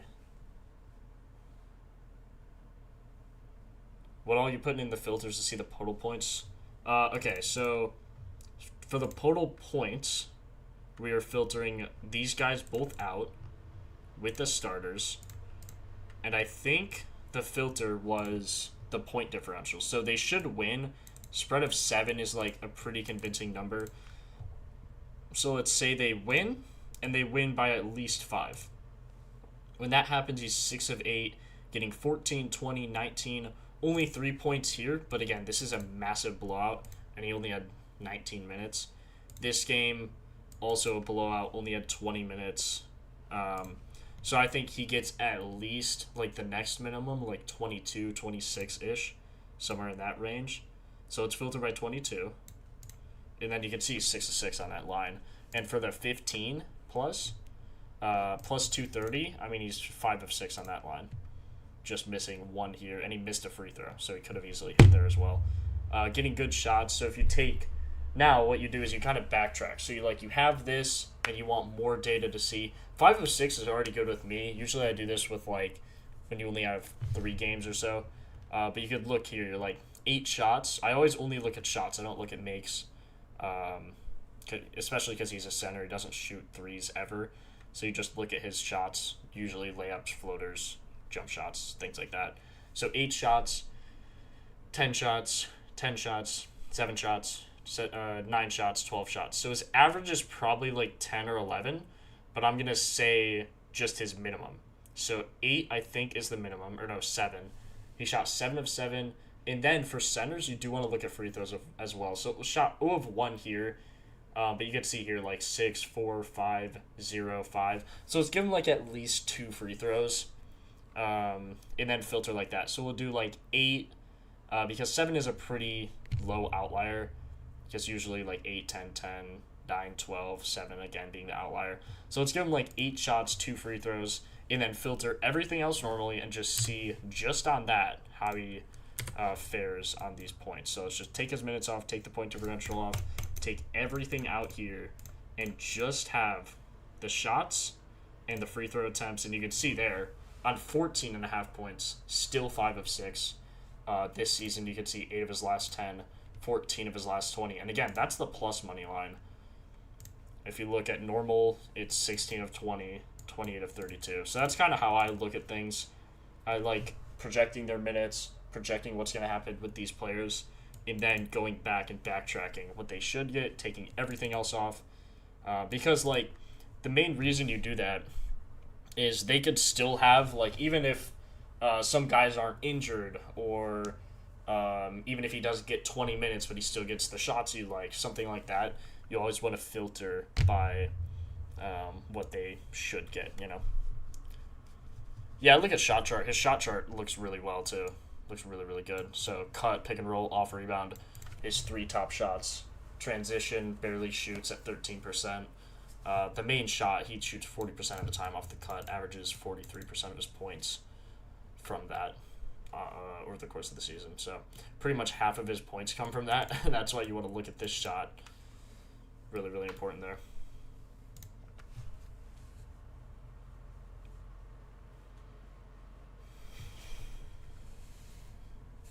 I think I would take Kuminga for 5.5. Adam, look at Kuminga. Here's the weird thing. If you look, select all games, Kuminga is literally the top prop on Propfinder. You go here, you click him, look at his last 10. He's over 8 of his last 10, 5 of his last 5, 80% on the year. I really don't know why his line is so low. Also, with current team, with starters, he's over getting 7, 7, and 8 every game. The only thing I could kind of see is because of this knee issue, he's not getting minutes, but he still had 8 rebounds in 19 minutes, 9 chances. So maybe a little high, but for plus money, plus 125, you could definitely ladder that. I mean, even up to 7, like plus 210 to get 7, he's done it 3 times. I don't know, unless there's like some starter or like is Gabe Vincent coming back? Like he's played in all of these games. Ricochet maybe. No, he's played in all these games. Buddy Hield. Okay, so Buddy Hield hasn't played in any of these games. But is that just because Buddy Hield sucks? Like, is that just because he hasn't played yet this season? I don't know. Kind of seems like it. Porzingis traded. All these guys out, obviously. So, see, 2 of 2 without all these guys. I just can't imagine anyone else, like, making that much of a difference. Guillet's played in all of them. Asa, but I don't even know who this guy is. Like, is he even getting minutes? So he's just not. So yeah, I mean, I still like it. I'm probably just gonna take the 4.5 line. 5.5's a little rich just based off the chances he's getting. But again, when it got like certain players have different capacities of getting rebounds, and you can see Kuminga gets a lot of rebounds. Like when he gets a chance, he's usually the guy coming down at the board. Like when he's close, rebound chances only show like who's closest to the rebound. So whoever's closest to the rebound when it comes off the rim, that's the guy who has the rebound chance. And then you can see here, he's just getting ridiculous like opportunities. Apart from this game, he had 13 chances, only got 7 of them. But look, since then he has 10 chances. Looks like 9 chances, 12, 9 chances. So chances are insane, right? And he's getting a lot of them. So I wouldn't blame you at all. Another like sprinkle you could do, maybe you like him for a double-double. Hasn't had one yet, but plus 800, I mean, I don't know, man. Doesn't seem impossible, especially against this matchup. Gafford is back, so, ooh. Lawyer, appreciate the sub. Appreciate you. Coming over this line every game since being traded, exactly, that too. You can also filter that, I kind of showed earlier, but current team filter, and you can see 5 of his last 5 silver. 5 of 5 games with this team. Jeremiah Fears, the next highest rated prop on Propfinder. Over in both games head to head. Let's look like with starters without injured. See 0 of 2. I don't really like betting on Jeremiah Fears rebounds. His minutes have been way down since they changed the rotation some with DeJounte Murray coming back. So his stats are kind of overhauled by what he's done early in the year and compared to like recently. Just seems like a boomer bust guy. Okay, let's look at the next game. That is our next game, actually. So Jeremiah Fears, already talked about him a little bit. FaZe, we'll go over those. We'll go over those at the end today. I usually start with those, but just wanted to go over the normal slate. Shouldn't take too much longer. There's only realistically like 3 more decent games. But yeah, we'll definitely go over those at the end. Jeremiah Fears, this one again, just I don't love it. I usually, like, when I'm doing research, I always filter by PF ratings, see who's coming up a lot. Jeremiah Fears kind of already chalking him just because DeJounte Murray is back, and that's taken his starting role. So you can see early in the season, like, he was nasty, especially on points. Like, he hit this line, 20 times in a row, maybe, of hitting how many points? Like 10 at least. I mean, it was ridiculous, right? And that's his line now, but his line here was like 17 and a half. And that's just not going to happen. It's just not realistic with DeJounte Murray back in the lineup, which is why his line is kind of overestimated, which why I explain it's always good to start by like filtering by Propfinder rating, but make sure you just use some common sense. Don't just like plug in all these top guys, especially like I would never recommend betting the top 10 here, just because some of the top 10 could be like fears. And I'm not saying he's not going to hit, but with DeJounte Murray, his stats are definitely, like projected a little higher probably. So that's why you click on a player, you look at his filters. But if you do like the top 10, don't get me wrong. That's why we have it here. So definitely feel free to bet that. But just kind of showing you my thought process here. Trey Murphy assists over 3.5. Garland, 20.5 points, 5 of his last 5 games. Now, Kawhi, I know, is back now. How did he shoot here? 9 of 21. Jeez. I don't think he'll be getting that volume with Kawhi back. Darius Garland, dude. I thought this guy was better than he probably was. I think the Clippers probably do too. Yeah, without all of these guys, let's see, on a current team, no results. So that's rough. With the Clippers, though, I mean, you can kind of see he's found his groove. Shot 4 of 9, 5 of 10. Recently has come into his own.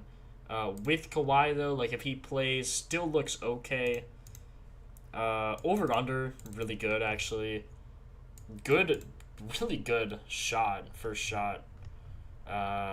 Pelicans have also allowed 71% of the recent guys to go over, 62% of the last 10. Shot chart doesn't look great. Head-to-head, he's hitting this shot. I'll tell you that. Look at his three-pointers, too. They just want his coach really said, dude, go shoot some threes. 8, 9, 9, 10, 9. And he's shooting at like a 50% clip. His line is 3.5. Yeah, I mean, probably take that, to be honest. 3.5?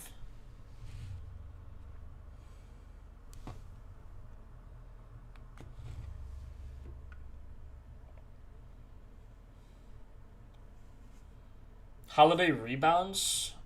Didn't look. Presta. Column over 2.5 assists. We'll get to that game. Let's go look at Drew since we already went over this game. Drew rebounds. Does have a good Propfinder rating. Robert Williams questionable. Not a lot of data without Vic Krejci. Jeez, almost got a double-double here. Let's filter with starters. 6 of 9. Doesn't seem bad. Only had 1 here against the Hornets, but Diabite is just... Like, the Hornets are actually such a good rebounding team. It's ridiculous. Klingon also had 10. Robert Williams had 10. If Robert Williams plays, I'm curious to how this line changes. So 4 of 7 when he does play. Yeah, seems like a 50-50 more than anything. 11 chances in the one game that he didn't play, though. Like, if he gets 11 chances again, he's surely going over. Yeah, 18 of his last 20 games. You could also see his minutes are way down. Like, Golden State, his minutes kind of just been that. I guess they're normal-ish recently. But, yeah, I would say more of a 50-50 than anything. Yeah, these spreads are nasty, bro. Boston projected by 11, Portland by 13, OKC by 19. Bulls Raptors should be a good game, first one of the slate. Clippers Pels should also be a pretty decent game. Let's go back to filtering by like last 5, last 10. Trey Murphy, another guy we probably have to look at here. I probably wouldn't bet on any of the Clippers, to be honest. Just Kawhi being out is such a big factor. Like if he is out. Scoot. I saw people on Scoot earlier.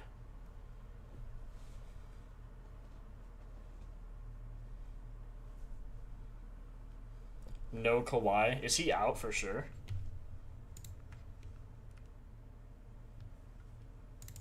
Warriors have cautious optimism that Curry will return by the end of this month. Interesting. Ben Surratt ruled out. Cade back out for Thursday. Yeah, my fantasy team is absolutely cooked, bro. That is unfortunate.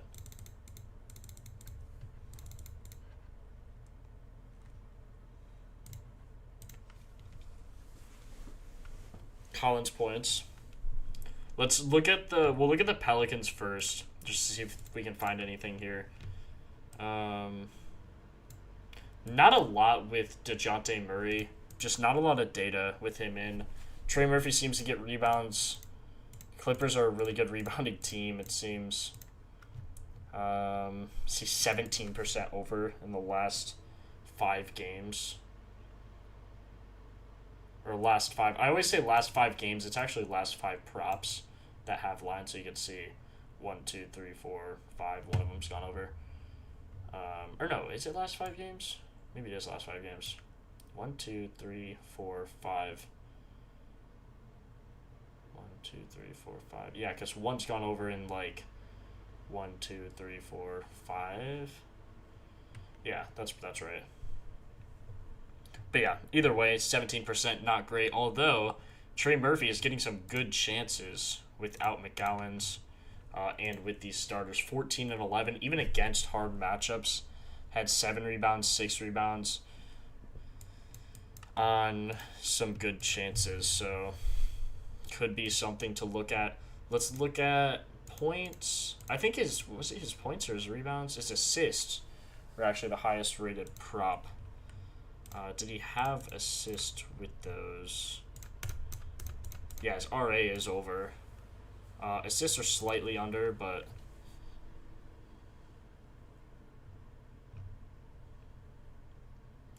33 minutes. Like, he should get decent minutes. Also in a high-paced game.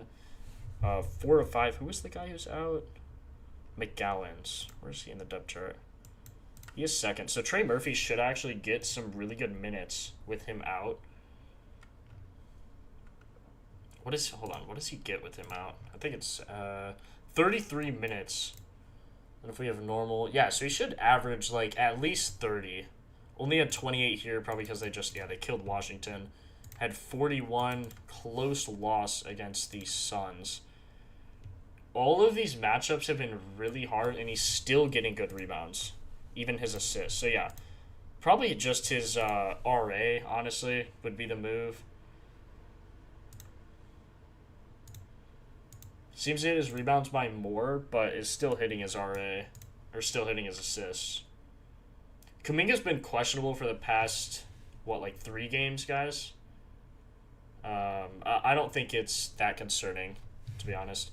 His minutes might be down, at 21, 22, but he's still getting those rebound chances. And he converts at a high rate. So I wouldn't be too concerned on that. Let's say he gets 10 rebound chances and 5 potential assists. I mean, that probably should be good on 30 minutes. We'll just say 28. He should get 30 though. Again, I always go minimum on here. So let's look what he's getting at a minimum. 28.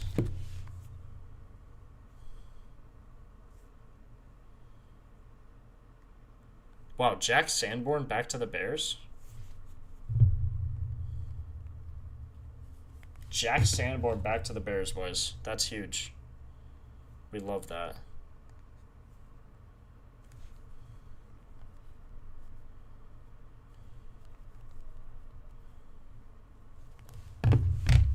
Sorry, got distracted by Bears. You know me. Actually, rebounds do look like a better hit rate. Now, see, again, the reason I do this is because we have minimum data. And when you have all this minimum data, you're going to like it at the min. If you like it at the min, you're going to like it at the max. And then once you have it at this minimum, now we have 26 games to mess with this season.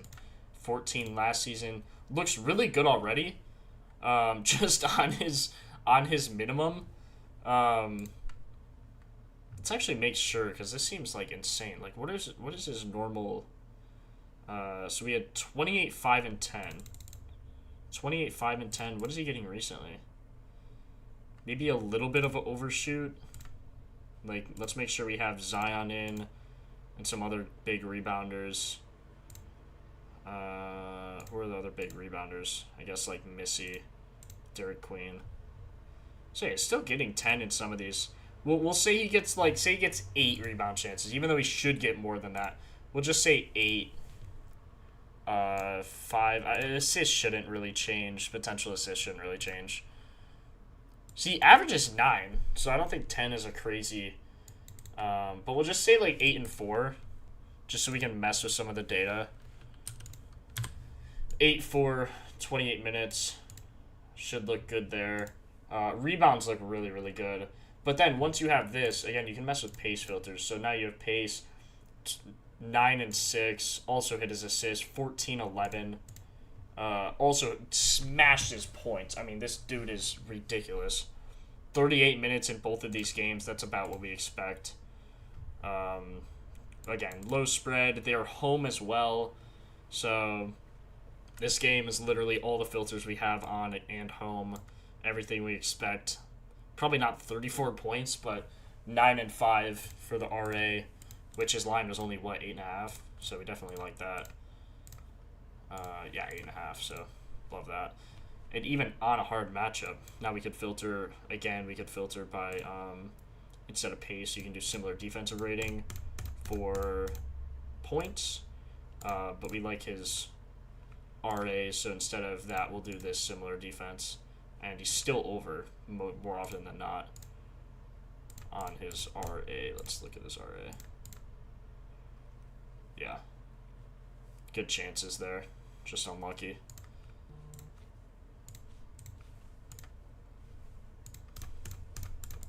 But that's the only negative sign we've seen. Everything else is still over. How often do you bet unders? Not as much as I should. Like in these games, it's just hard because with unders, you need to know who's in. I do like Drake Powell under, but he always screws me. So I'm just gonna not today. Usually, like in the middle of the season, I'll bet unders, but with all these blowouts, it's just like you never know what's gonna happen with some of these stupid teams. But I do like Trey Murphy for his RA. PRA could be a play as well. Has a decent spot up transition on his top 2 shots, but I do like his RA more. Let's see, Zion could have a day.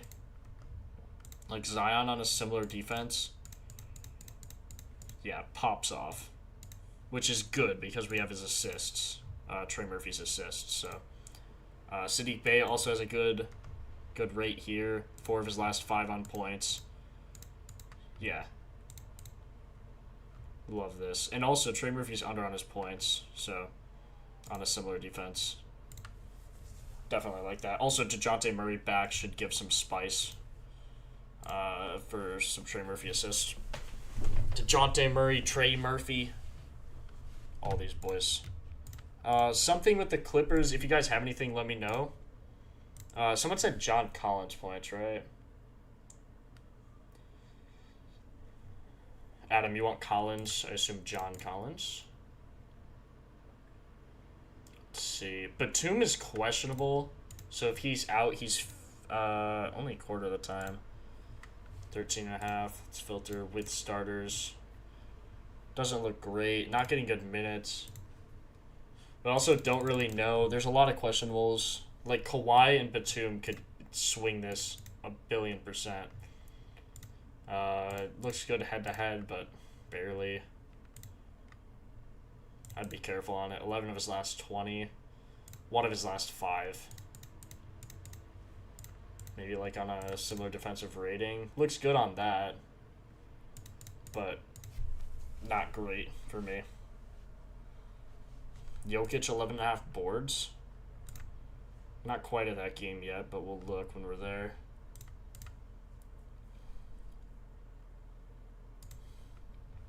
Fears at the head-to-head data, too.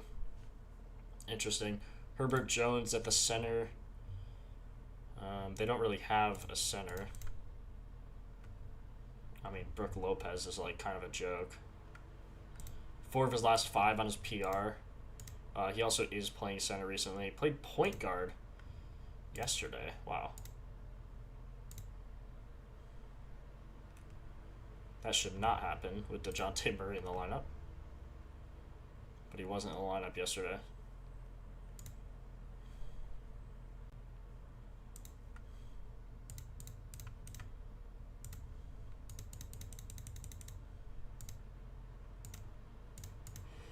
Herbert Jones doesn't look bad. Had 4 3-pointers. Oh my god.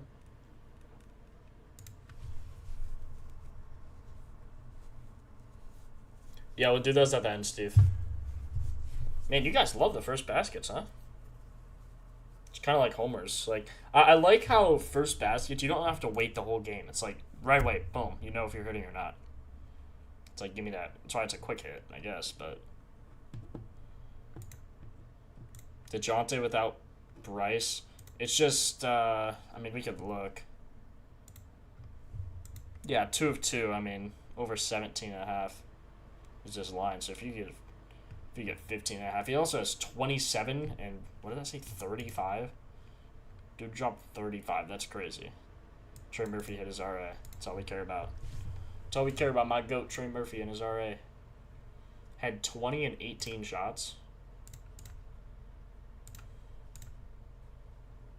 Man, if he gets 18 shots, how often is he over his points? How many free throws? Like 2.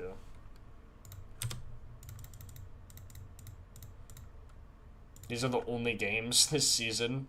Or I guess he hasn't played much this season. Does seem back though. 31 minutes, 31 minutes. Because he had an Achilles tear, right, boys? Not sure if Kawhi's in or out yet. There's no info on it.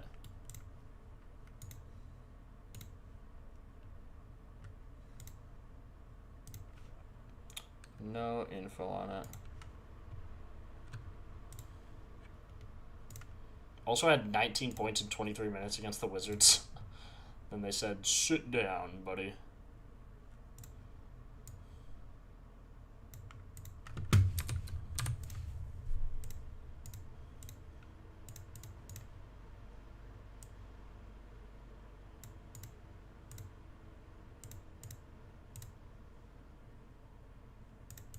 Eight of his last 10.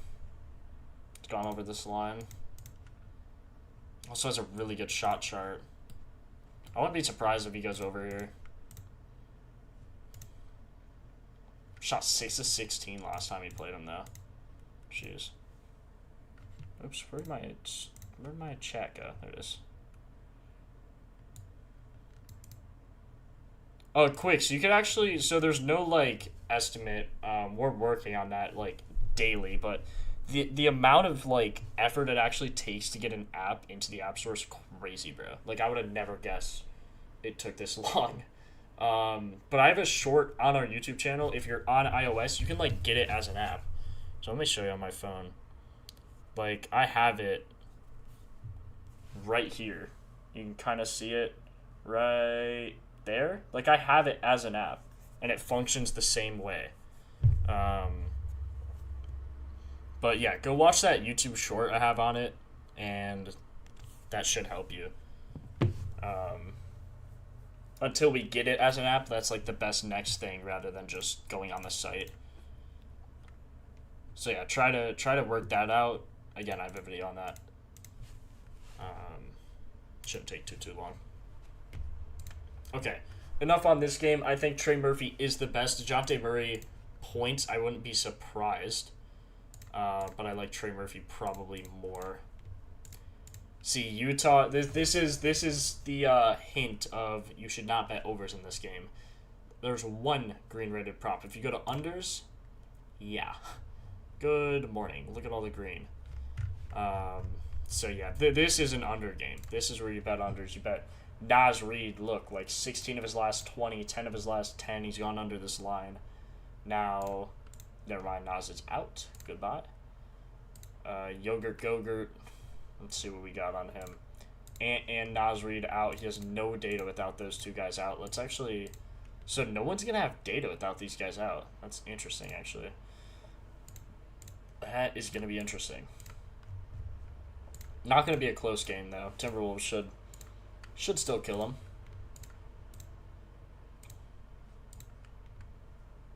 Jaden McDaniels averages a ton of rebound chances.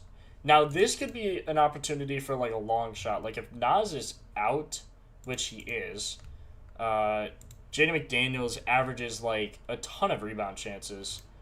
So if you see something like this, you could always take the long shot. See, like, this is ridiculous. Up 7.7 from his normal. And you could also see, without him, it's his last 3 games. So, like, he had 7 here, but against Denver and Philly, he had 14 and 15 chances. So let's see if he gets 14 chances. How often is he getting, like, 10 rebounds? Maybe a double-double look? Not often at all, actually. But last year, head-to-head, he actually has 2 double-doubles against the Jazz. Hold on now. What's his line? Plus 1,600. You have to take that. Oh, my God. You literally have to take that, right? He had 6 rebounds earlier against him in the year as well. Was this win like Markkanen? Yeah, see, Markkanen took 8 rebounds. Nurkic took 10. Filipowski took 3. And all of those guys are out. Nas is out as well. Are these with Rudy? Hold on, boys. This could be crazy. These are with Rudy? Oh, my God.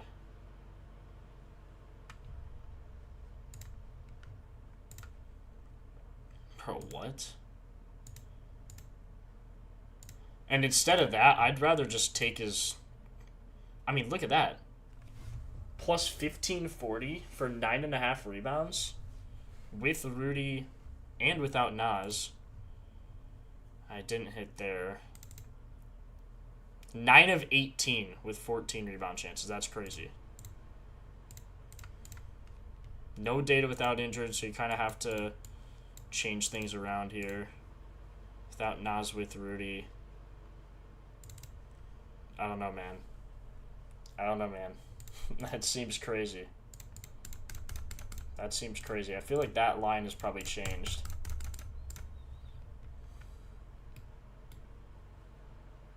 Does seem nasty, though.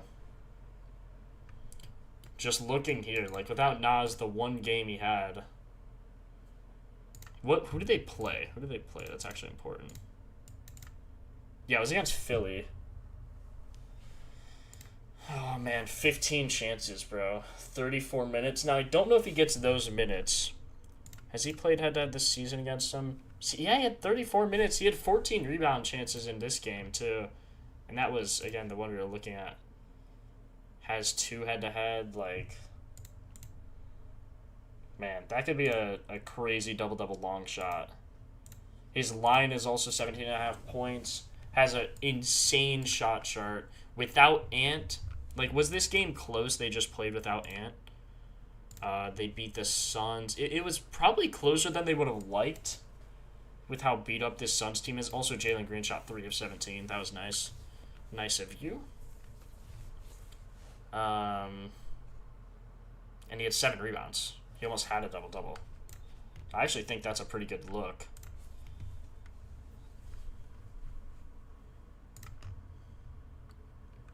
Without Ant, he's also usually over. Had a double-double in Utah without Ant.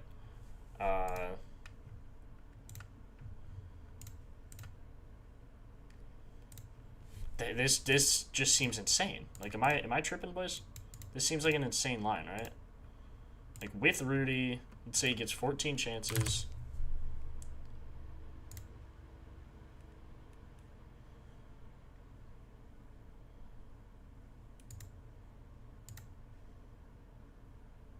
I think you can ladder him to, like, what's his line for 12? He doesn't even have a line for 12. 42 minutes?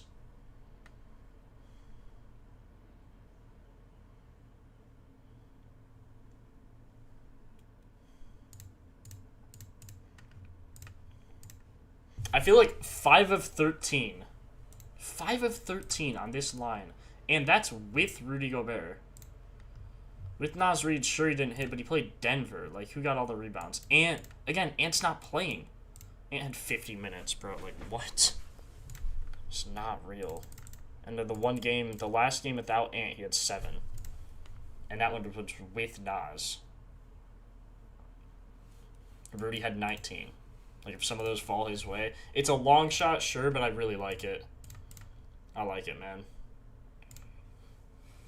Like, how often does he hit 7 with 14 chances? 16 of 18. 0 of 2 this year, but again, these are with Ant, man. Their games last year without Ant. 2 of 2. Had a double-double in both of them. Boys, this is crazy. This is crazy value. This is crazy value. Like, what? This is crazy. Oh, my God. Bro, what?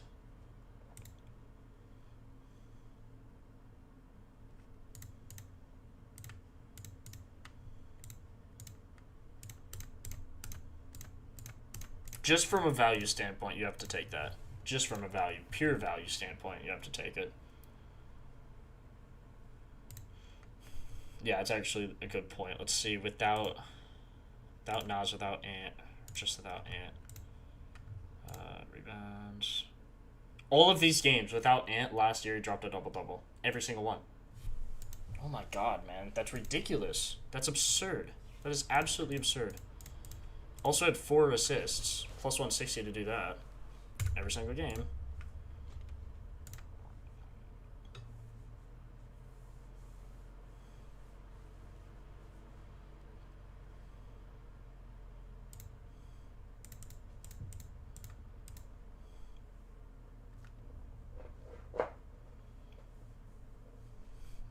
Like, dude. Shot chart's ridiculous.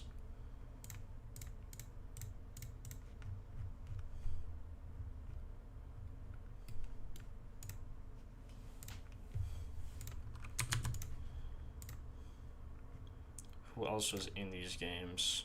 Is Dante in these games? Dante played in one of them. Oh my God.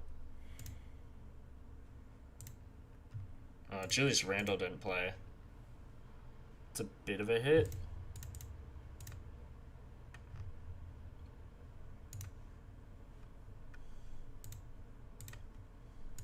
Jazz, do we even look at the Jazz? Like, bro, Isaiah Collier getting that many rebounds is just stupid. Like, that shouldn't even be legal. Why is he getting rebounds, bro? Cody Williams. Wait, is Filipowski playing? Filipowski's playing. His rebounds line's 7.5.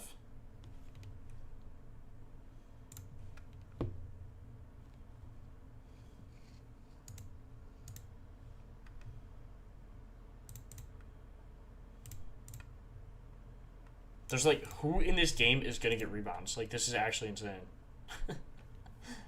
It's gotta be Filipowski.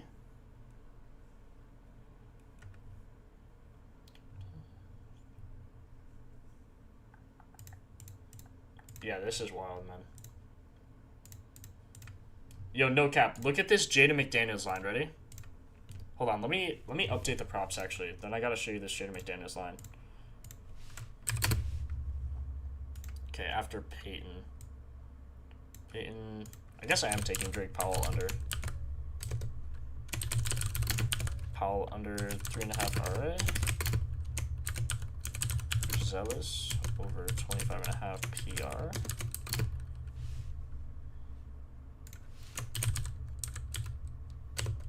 Total over 11 to 15 points.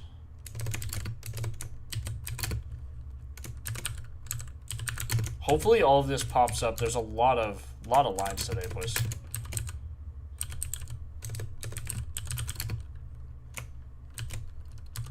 Might have to use props 2 today. 4.5 to 10 rebounds. Okay, no cap. Are you watching? You better lock in, bro. This Jaden McDaniels rebound line looks absolutely insane. So without Ant, he averages, or not without Ant. So he's played 11 games without Ant, averages 7 chances, right? The one game he's played without Naz Reid, dude averages 15 rebound chances. If he gets 15 rebound chances, look at this. Look at this. Or if we just filter without Naz Reid. Again, he had those 15 rebound chances. Played Philly, playing Andre Drummond, a hard matchup. Barlow, I mean, didn't get a lot of rebounds. But look, just if he gets 15 rebound chances, 12 of his last 12, look how many rebounds he's getting.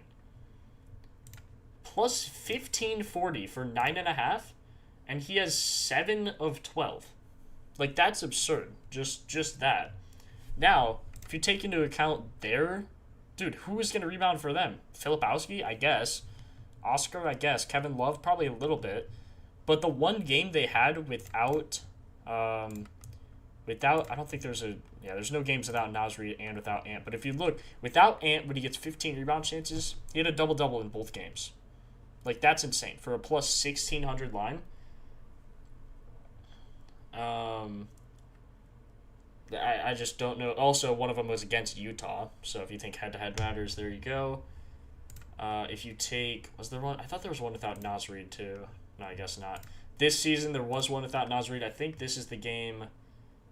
there was one game where Rudy... Hold on. That's what we did. We filtered with Rudy. Hold on. So if we filter with Rudy... There was one game he didn't hit, but Rudy had like 19 rebounds. And it's like, well, what are you going to do? Like, if one of those go his way, he's hitting, bro. See, like, Rudy had 14 here. Nas had 13. And Jaden McDaniels had 8 in that game. Like, what? So, I don't know. This is a crazy line. Rudy had 16. McDaniels had 12. I just think it's worth a sprinkle, especially they're supposed to win by a ton. Let's just say he wins, and they win by, I don't know, 9 at least. I mean, look. I'm just going to ladder it. I'll show you guys how I ladder it, but insane line.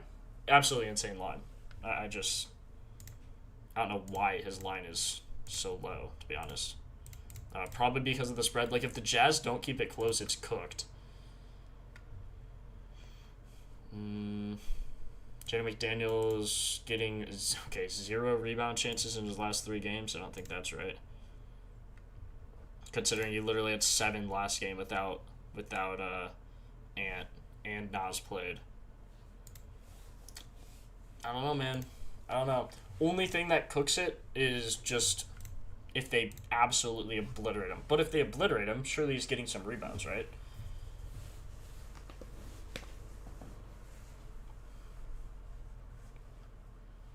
Who could you pair it with? Bro, you can pair it with any one of these. Did all of those? Yeah, it does look like all of those popped up. So I'm going to ladder him like probably 2 units on this. We'll just see. We'll see. I'll send it in the Discord. Also, if you're not in that, you can join here for free. Follow us on Twitter as well. Him and Podol are probably my favorite ones. But you guys know how favorite ones work. Maybe Buzelis. No bias. I'm a Bulls fan.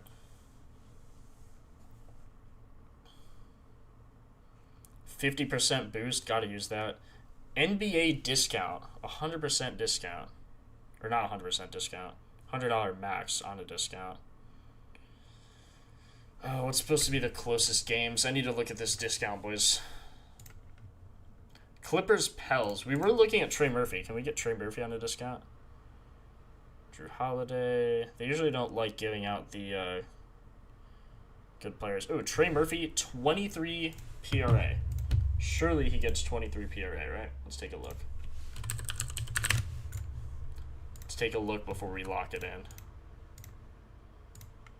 Trey Murphy, we already like his RA. Didn't mind his points. Just like his RA a little more.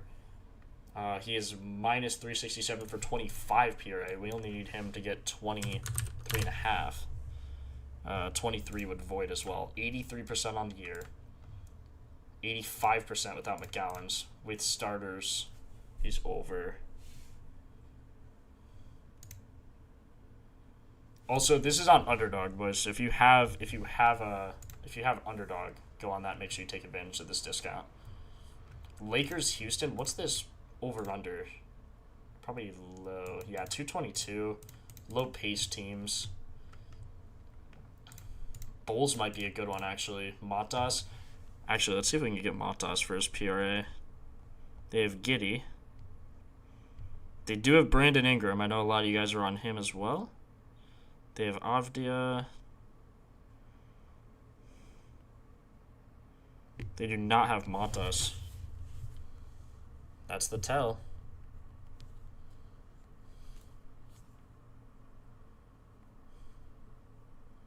I'm going to take Trey Murphy for it. Oh, wait, no, I can't take Matas. There we go. His line is 20.5 PRA. I like him for 25.5 PR, so I love him for that. Gotta like him for this, right, boys? 20.5. 63% on the year. But without all these boys, in a close game, say it's like less than 12 or 13 with all the starters. Yeah, give me that.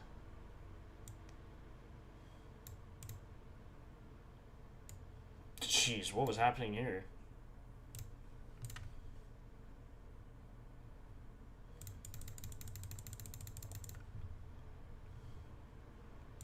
Wait, Okoro's also out. Yeah, 6 of 7 just without the inactives. With starters, he had 49 and 20. Yeah, you just have to take that.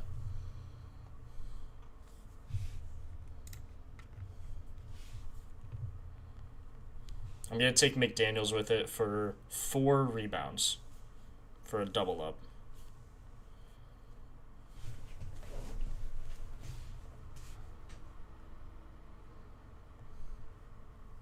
Oh, I also think I have a bonus bet on here that I need to use.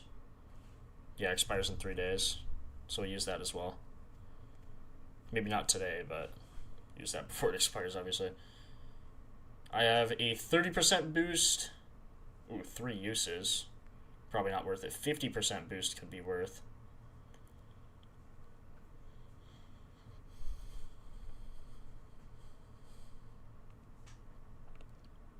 Gary Payton over 10.5 points plus money. I do like Gary Payton. I like look at his last 5, 13, 12, 12, 19, 15. Shooting really well. Also not shooting a lot of threes, which is actually good. Especially these players, like you don't want them typically shooting a lot of threes. You want them to just drive to the layup. Yeah, 13, 19, 15. So that's just without the inactives as well. So wouldn't mind that for plus money.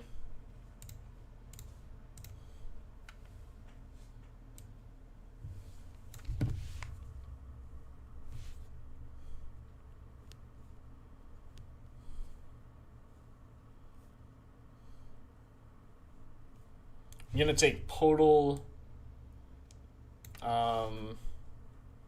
Powell. Actually, they probably don't have him yet. Underdog never has him for his RA. You can take White.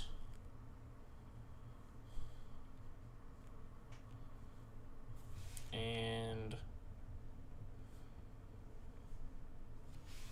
Murphy.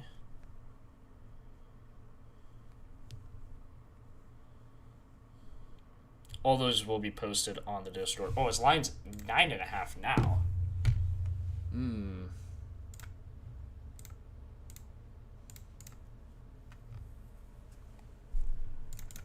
Gotta like it though, right? Should get, yeah, he had like 10 and 5 is what we had him at. Oops. 5, 10. Let's see. 90% on his rebounds, 80% on his assists. So surely he looks good on his RA even at 9.5. 22 of 27.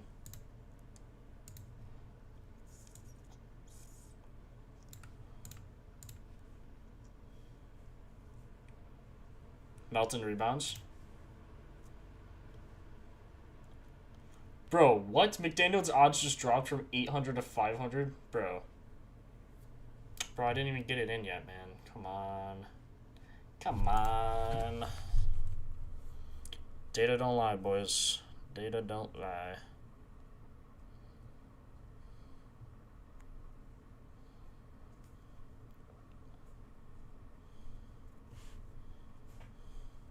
Man, I don't really like Trey Murphy at the 9. I mean, I like him at the 9.5 line, but I don't love it. Did I take anything? Oh, yeah, I took McDaniels already.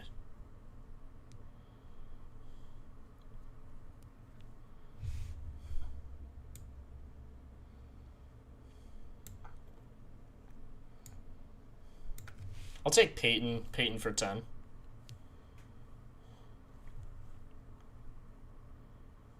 Ten and a half.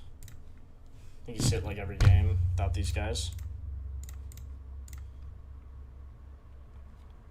3 NBA boost. Yeah, Adam, I'm only gonna use the 50% and the 100% PRA discount. Shot 8 of 13, 7 of 10 here.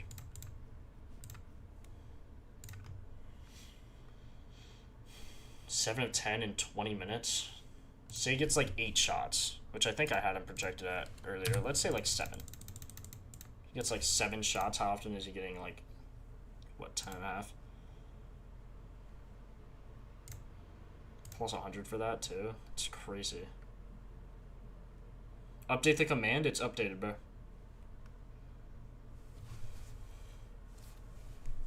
Chris, everything's updated. It's all the way to McDaniels.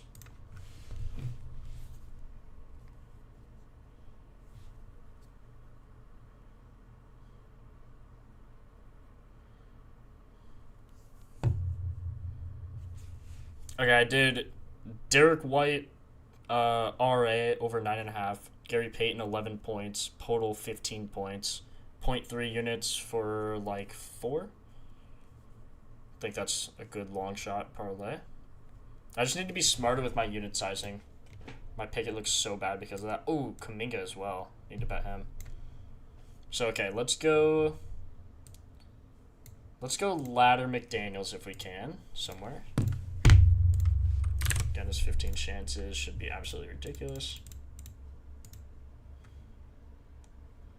Does have better odds on FanDuel, so if you're there, make sure you get him there. But I can't, so I will just be doing it on, I guess, DK.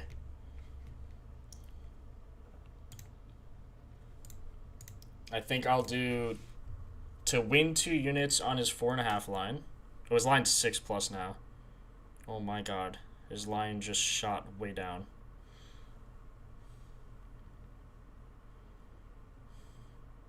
Wait, what was his line? Yeah, 5? He's minus 145 to get 5. So I think I'll bet 2 units on that. And then what should I do for his like 7+? 12 of 13. That's ridiculous, man. Probably still do like a unit on 7+, then a unit on 10+. Look at his 8 though. It's ridiculous. Plus 1540, it's now 1480.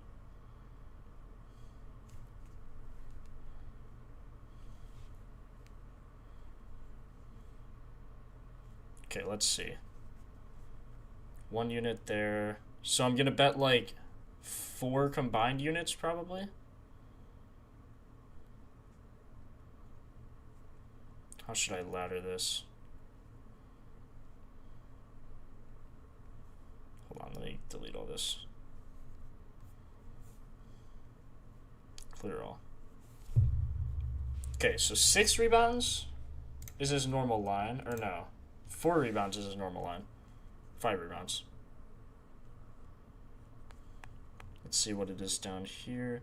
Minus 143, better than minus 145. Scoot, I didn't love Scoot. I already looked.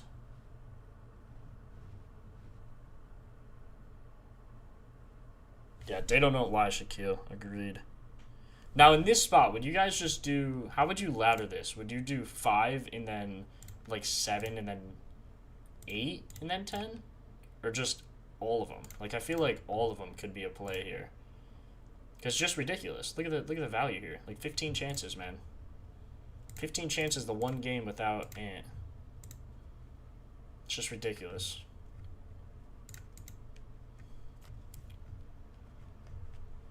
Or the one game without Nas, not Ant.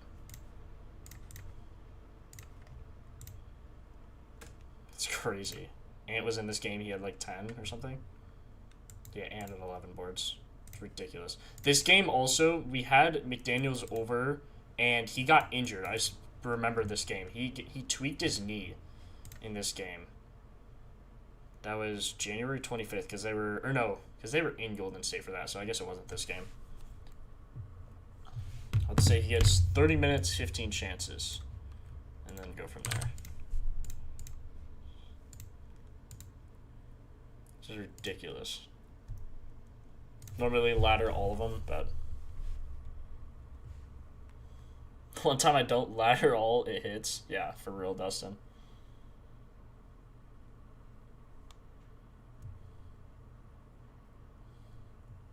We'll look at Filipowski.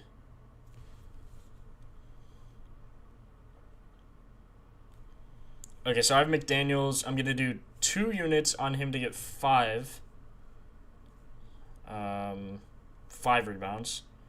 We'll do 1 unit on 6 because he's hit every single game on 6. And then we'll do... Yeah, he's hit every single game on 6. Then we'll do half a unit on 7. Half a unit on 7. Probably half a unit on 8 as well. Half a unit on 7, half a unit on 8. So we're at 4 units combined. And then 9 and 10, we'll do like a third of a unit. And like an eighth of a unit.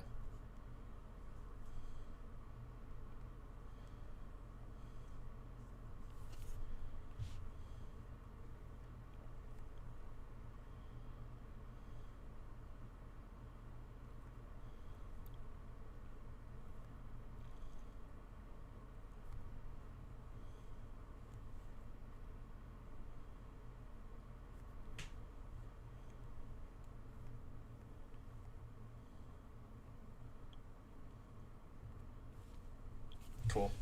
Just put those in. I'm poor. I do everything full unit. 50 on 6 plus 25. Yeah, I wouldn't do everything as a full unit. I would bet to win a certain amount of units. Now, this one, since it's a ladder, I am betting full units on it. But, you know, I mean, literally has hit 6 plus in all of his, or 6 plus in all of his games.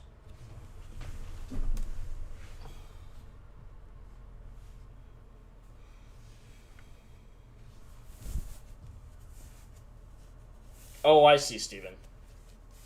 I gotcha. A unit total. That's a smart play. It's smart, especially with a big unit size. Like, I guess your unit size is like 100. That's smart. You don't want to go too crazy on ladders. Because you hope, like, the first 2 hits, and then you're profitable, and then just everything else is a bonus. And I really like his chances, man. I really do. 0 of 67 this season. Would be nasty if he hits. Would be nasty when that was. Oof, just glorious. Glory, glory, glory, glory. Gonna watch that game. Okay, Portal.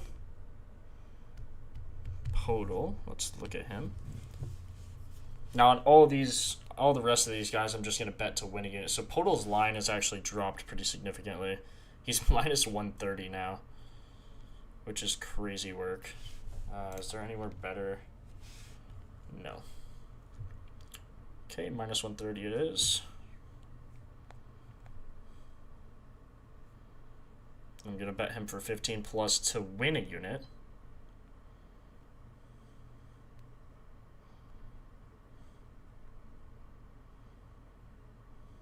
That's about right.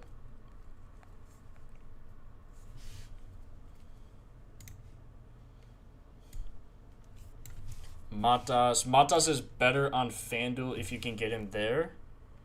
I unfortunately can't, so I'll be taking him on DK. FanDuel still has yet to verify me. Minus 118 though, so I'll take that.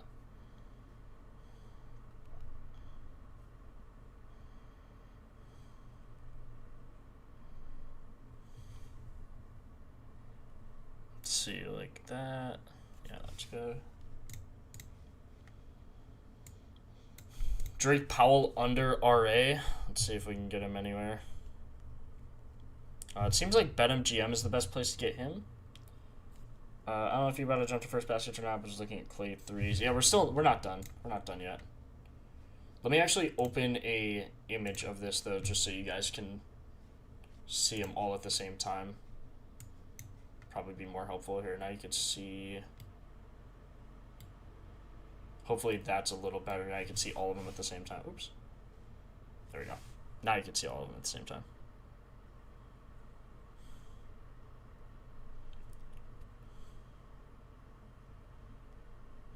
$5 bonus bet. Could put this on a McDaniels. Like a stupid long shot. McDaniels double-double. I actually don't think it's a crazy long shot. Like, for the odds, we're getting plus EV for sure. Like, half on a plus 1600 line is ridiculous.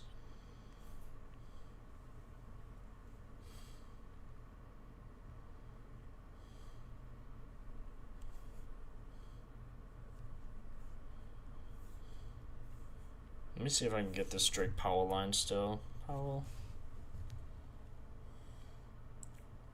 Slow-mo revenge game? Could be.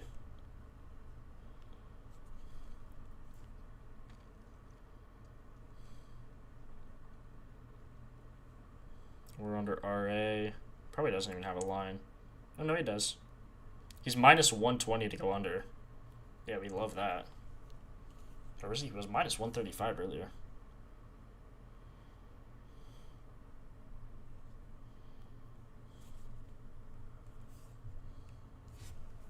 What's the Hawks bet? What do you mean there's no Hawks bet? Oh, Kuminga? Kuminga over 4.5? Oh, sorry, is it cut out? Sorry, it's a little cut out. There we go. Now you can see it.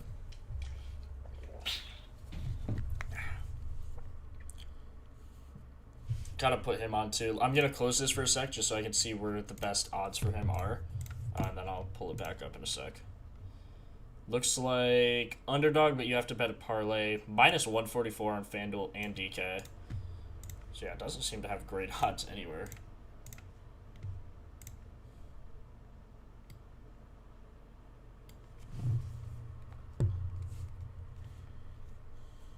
Let's see if we can even get Kuminga.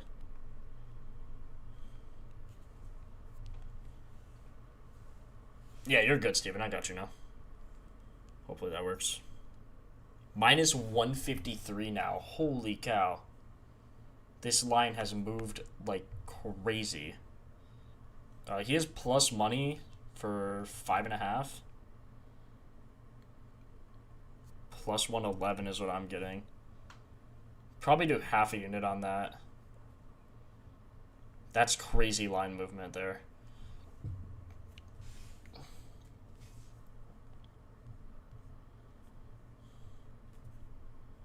Let me look at Derek White as well.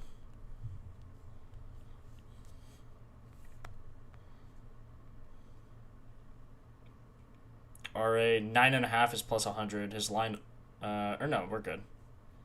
We're good. Plus 100 makes it nice and easy. Just one unit bet. Peyton.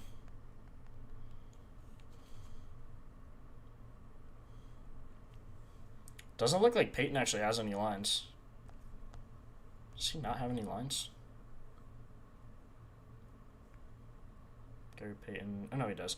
He's minus 110 to get 10 points.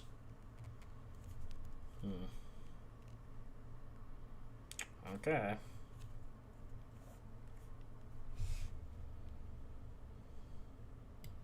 Okay, I think I bet all these now. Hopefully you guys are caught up. Gafford double-double and Jaden McDaniels two-leg. Okay, well now we're here so we can look. Hawks we already kind of looked at. Let's start with the... or no, someone wanted Cedar McCollum, right? I think someone wanted Cedar McCollum threes. No. Okay, let's start with the Mavs and then let me know if you guys have anything. Flags line is 1-3. Minus 130 is good value.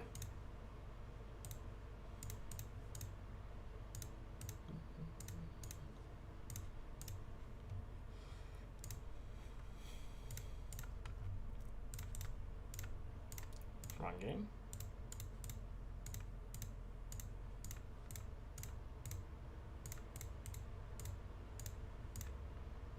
Brandon Williams, Derek Lively, Kyrie Irving. Brandon Williams could definitely shake some things up. Let's see how he affects everything. He's like their only real out. Middleton usage goes up. He actually gets 8 more points than usual. That's only over 1 game. Nothing crazy when he's out. No crazy increase. Coop, maybe some more shots, but barely. Yeah, we like Kuminga. Flag rebounds. Gaff's also questionable, so do we like him for rebounds? Probably not.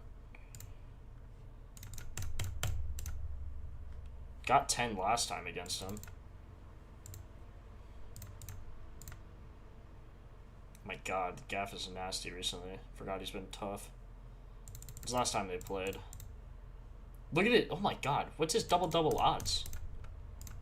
He's still plus 290. We caught him at like 425 the other day?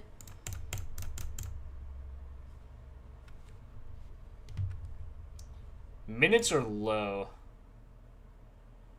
How do you decide how many units to put on a bet? I personally right now, every straight, I bet, except the Jaden McDaniels ladder, I bet to win a certain amount of units. So like, say your unit size is like $10. If you bet to win 1 unit and you hit more straights than you lose, you're profitable on the day. So that's how I look at it. I think I could hit more straights every day than the ones I lose. So I would do that. And then if you're confident, do to win 2 units, do to win 1.5, but make it consistent and make sure the data backs it. So like Gafford here, 31% on the year, but look, 4 of his last 5, and he has a double-double 4 of his last 5. So maybe that's a factor, but just be consistent with your units. Don't do anything rash or stupid, like I tend to do.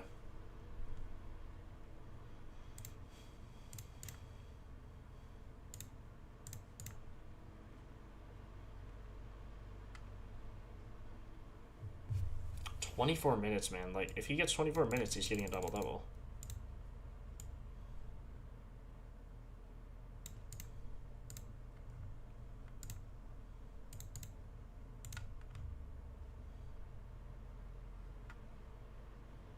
Four of these games, he had a double-double. Or not that one. 2 of 3 of these games, he had a double-double, and he's plus, what was it, 250 or something? 290? It's pretty crazy. Pretty crazy. Cooper Flag is in, though. How does that affect things? Just go look normally.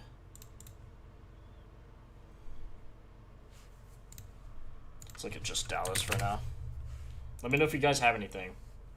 Filipowski, I mean, we'll go back to that in a sec. Let me know if you have anything for Dallas, though. PJ Washington, rebounds could be good. Had 7 last game, that was clutch. He had, bro, this dude had 7 at halftime. Didn't he? Or he had 5 at halftime. Finished with 2 more. Just crazy work. 4 in the first quarter. I'm like, oh, this looks good. He had like, because we had his double-double too at like plus 425 or something. Doesn't have odds. Or sorry, it's first quarter. Hold on. He was like plus 425, I think. Plus 475. Either way, it was insane. Oh yeah, Clay threes. Clay threes, 60%. I assume you're filtering on like a similar.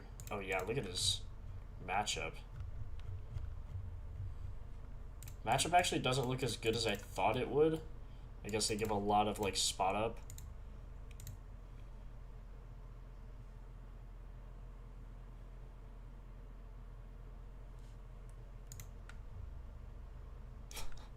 You ever make a bet that has you standing up, hands on your head? No!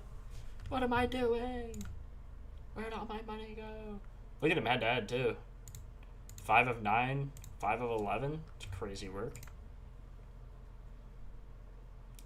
Gaff and Caleb Martin being questionable is tough. Ooh, that looks good. 4, 4, and 7. Could also filter like a similar pace, maybe. Oh my god.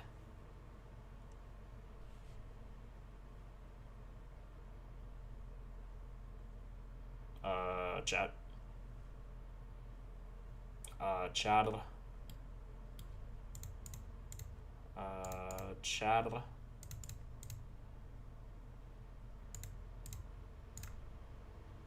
Defensive rating is rough, but look at his pace, man. Look at that pace. High over-unders, this dude is just cashing. Like, this dude is just him. Obviously, it's Clay, but, like, bro, this guy's tough. Like, if he shoots 10 threes, bro, like, 15 of his last 19 games, 7 of 10 last year. Like, 6, 6, 6, 5, 4, 3, 5, 6, like, plus 1240 to get 6. He's done it in 4 of his past, like, 8 games. I mean, that's nasty. Also, 5 of 5 head-to-head. Or 5 and 5 head-to-head. Yeah, I needed 5 of them last time he played. Exactly, bro. Seems crazy. Also, like, these games, like, you only had 20 minutes against Utah. Which, it's Utah, but... God, he had 6 in back-to-back games against Utah. He said good night. Holy cow. Let's see what happens when he shoots, like, 10. Like, what's his average here on this high pace? Yeah, he averages 10. So we'll say he shoots 9. I was, like, rounding down. Say he shoots 9. He's 22 of 22 on this line, and he shoots 9 threes. Seems latterable for sure. 7 of 9 hitting 4. 5 of 9 hitting 5. 3 of 9 hitting 6. Hit 7 once. I would ladder this to 5, honestly. Like, his line's 2.5 for plus money on Caesars. There's no way this is still plus money. Like, what has he recently done? Is he just... Like, he's been fine. I guess he shot 0-5 yesterday. Only thing that's a little scary is their shot chart. His volume comes 55% from there. Oh, man. Head-to-head. Like, if he shoots 10 threes, bro, or whatever he had, like 9 or 10 threes, he's cashing, bro. This is crazy. It's a crazy line. Laddering up to 6. Why are you using pace? Because pace for threes can mean he, like, dribbles down faster, or when there's more scoring, pace also tends to matter. And defensive-wise, you can see here, like, last 5 games, last 10 have all been pretty good. They're giving up a lot of points. And we already know the matchup is going to be hard, but it's Clay. Like, he's going to shoot threes no matter what. So pace can be important for... I mean, look at that, man. Pace can be really important for just looking at, like, high-scoring games. Because that's all pace means. Pace, possessions per game. So, more shots, basically. And when he gets high pace, he's getting more shots. So defensive rating, defensive rating, even defensive rating actually looks good. When he's getting 10 plus threes, he's 6 of 6, and he's still getting 5. Even some games with 7, man. Like plus 2,200 on DK to get 7. Seems wild. He's minus 121 now.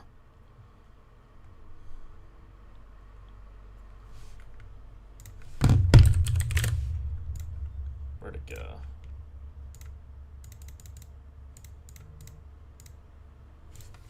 I'm gonna see if he's still plus money on Caesars. I doubt it, but we're just gonna look.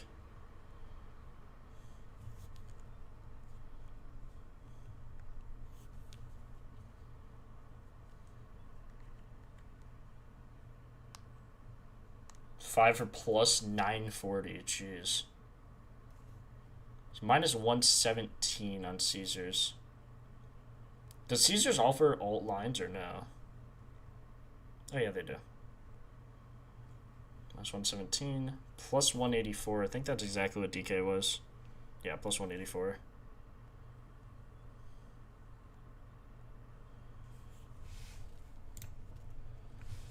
What were his 5 and 6? Plus 500, plus 1100. Oh, yeah. Caesars has way better odds. Caesars has way better odds for clay threes.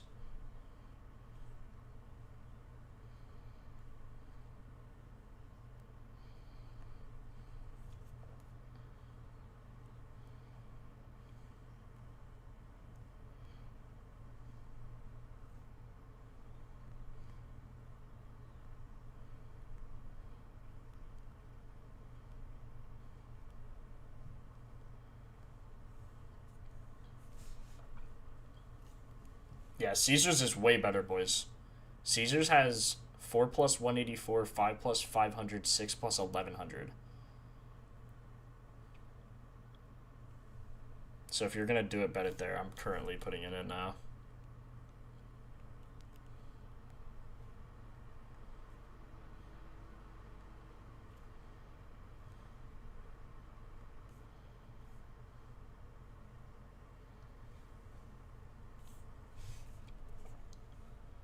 So I think, let's see. If he's getting those 10 threes, so he had 7 of 12 there. 1 of 7, but he should shoot way more than that. Without all these guys as well with starters. Just want to make sure we're looking good. 4 of 9, 4 of 8, 7 of 12.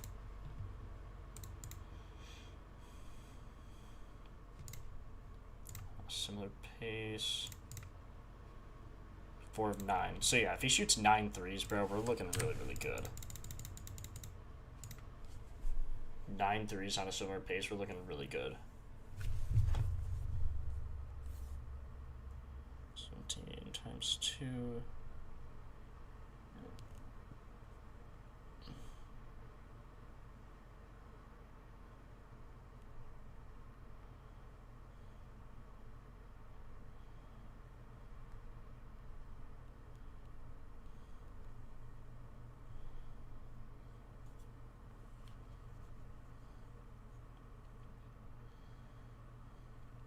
So I'm going to bet to win 2 units on his 3, and then 0.7 units on his 4, half a unit on 5, and then like 0.1 units on 6.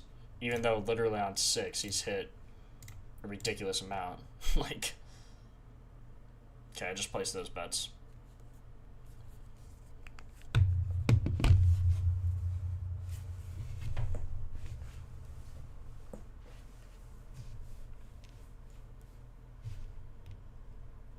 This is why Propfinder's the GOAT. I agree. This is why, man. Glad you think so too, because like that data is insane. Najee Marshall first quarter is nasty. The rest of the game, jeez. This dude had all of his points in the first quarter, pretty much. I guess he had 2 in the fourth, but bruh. Najee, bro. Lock in. Okay, you guys like anything else from this game?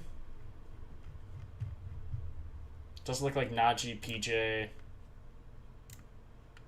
PJ with Gaff though, does that still work? See, not really. Points look okay.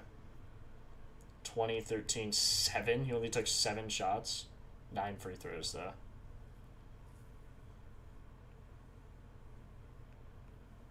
Yeah, Shaquille for sure, man. Sounds fun. Okay, 2 more games, and then we get to look at first baskets. Oh man, I'm tired. Oh. 2.5 hour stream already, and we still have to look at first baskets. Check Coop RA.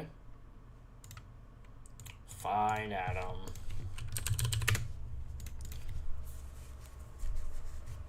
Welcome back, welcome back. 4 of his last 5. That is crazy. Gafford, questionable. I still don't know if I see, like, with Gaff, it doesn't look great. Even if he doesn't play, it doesn't look great either.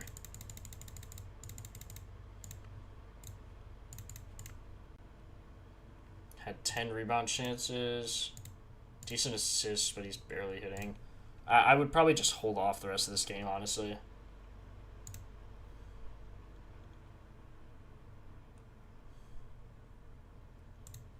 Rather take Gaff. Ooh, Gaff first quarter rebounds is insane. He only had 3 minutes here. 5 of his last 5, 9 of his last 10, 56% on the season, but 9 of his last 10. You guys know recency is king. Getting good minutes. You could see, like, his minutes earlier in the year, he was getting, like, 4 or 5. Some games here, he wasn't hitting in those games. Miami, like, no, he hit against Miami. He had 4 in the first quarter. But then his minutes went up, and he was just getting a lot of rebounds. Okay, let's go to the next game. This one, I know a lot of people wanted to look at Jokic rebounds, so let's start there. Ty Jerome is going to play. Could be interesting. He's getting like 24 minutes a night. They're limiting him hard, man. Dude got 21 points in 24 minutes. That's crazy.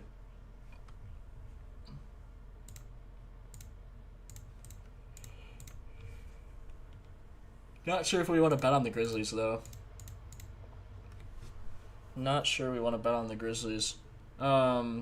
Good points, but look at his minutes, man. Like, dude, he dropped 26 and 21 in 24 minutes. Like, they're limiting him hard on 24 minutes. Without all of these guys, he's only getting 24. Like, bruh. Joker assist is the play. I also looked at that one. Did look at that one. I'm such a coward. It's either Jerome or Coward for the Grizz. But I don't think we even want to really research them. Oh, what was with this dude, man? This dude, we had him at 16. Could not make a shot in the second half. He had like 10 and a half. Did not come through. GG Jackson, I would not. It's just, I would be very hesitant betting on anyone on the Grizzlies at this point, to be honest. That last game was so rough for OMP. Peyton Watson and Aaron Gordon out. Cam Johnson rebounds. Without Peyton Watson, Aaron Gordon seems to always hit that 3 mark. Or always hit the 3.5 mark.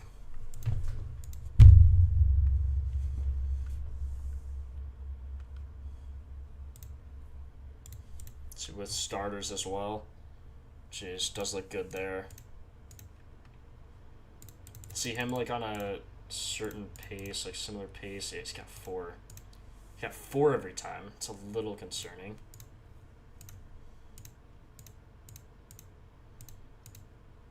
But like, you can't be really mad.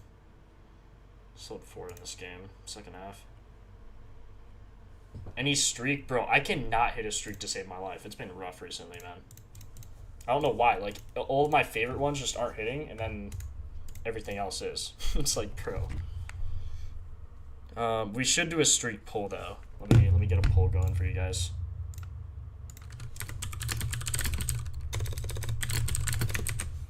First streak leg. Let me know what you guys are feeling. I do like Kuminga. 4.5 rebounds. Let's see what else we got going on here. Peyton over 8.5 points. Buzelis. I don't know if they are doing PR. Sometimes Underdog doesn't do PR. Let me see if they have it. They do. They have him at 24.5. Matas over 24.5 PR. Probably my favorite one out of those. And then gotta run McDaniels.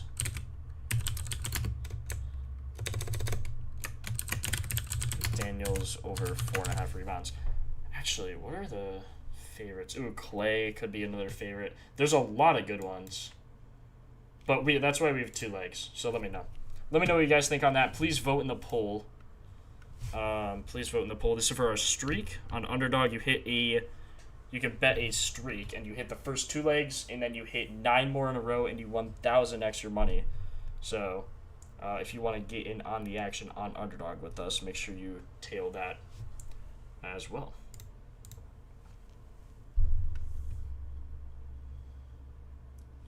What prop is my favorite today? Bro, I don't really want to jinx any of these. I mean, gotta be McDaniels or Clay. Gotta be McDaniels or Clay.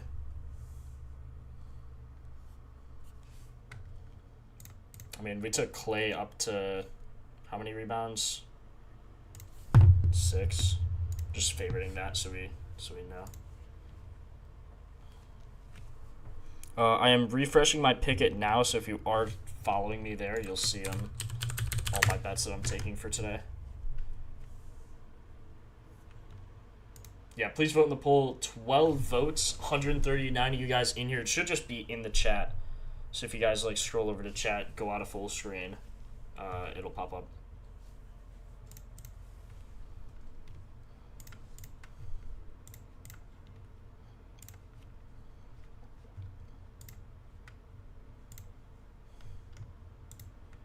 Aaron Gordon being out is huge. Jamal Murray doesn't look amazing. Just looking from just these guys being out. We should also filter by starters, probably. Jokic does look good. 13-point spread, though. We could filter that in, like, on a 12-point spread on a win. Jokic does not his assist then. Killed Portland. Killed Boston. Cam Johnson over on his RA in both games. Christian Braun over on his rebounds, almost getting a double-double in both games. Jamal Murray, jeez, 7.8 minutes. Rough. Let's check the injury split, see if we can get anything out of this game. Add Clay. Got you. Might have to feed into the first basket swans. First basket props. 3-pointers made. I have Clay in there for 3 3-pointers made over 2.5, but again, we like them up to 6. Try typing the props in chat. It might not pop up. I'm not sure. We'll see. My Pickett's in chat. Why did it not pop up? Pickett should pop up in chat in a second. Why is it not? There it is. Pickett's in chat now. Clay did fit. Cool. Gonna let SGA sit a lot of minutes. Carson Wallace will get more minutes. Yeah, I agree. I do agree. I was saying that earlier, how it can seem a little sus. His under seems a little sus.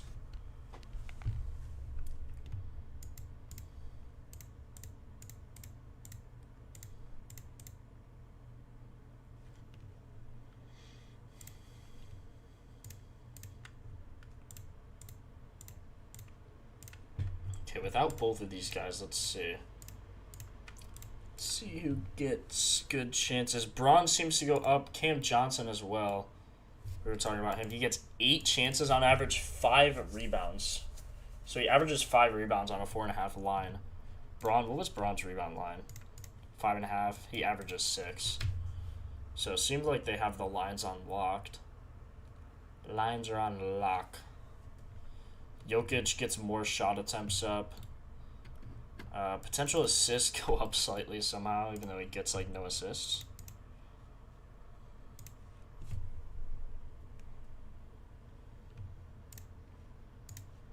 Let's see who gets a lot of minutes without these guys with starters in these games. I feel like with a point differential like this, Cam Johnson might actually get some good minutes. See, like, yeah, 26, 37, 34. He had 34 minutes in this game when they were killing Boston already. Jokic, Braun, Straw, they're all sat. Jamal Murray was hurt, though, so that'll do it.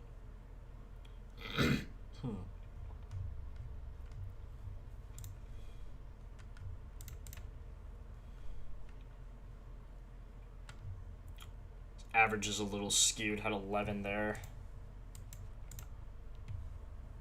Should get at least 5 chances. Like, if he gets 5 chances, how often is he going over this line? 10 of 11. I mean, even though a lot of these are 4, you still have to like the chances, right? Should get 26 minutes at least. He averages 32. Should get at least 26 as a minimum. 75% on that line. Most of them were when, you know, he was earlier in the year. Wasn't getting a lot of chances.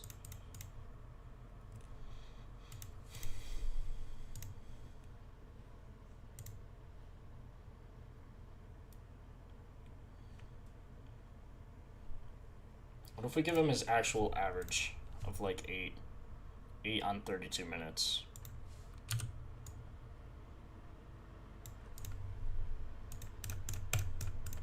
%, on his rebounds, 9 and 9. 19 to 20, last 20.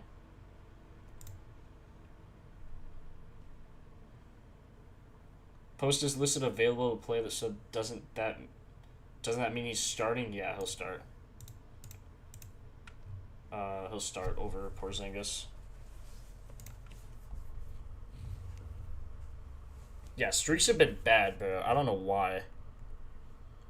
I have no idea why. I need to make sure my fantasy team's good to go. We are in playoffs, and Cade is hurt. Of course. I dropped my highest in the bye week last week. It's just like, bro. Is Kawhi going to play? Probably need to clear a spot in case he does play. Put Cade in IR.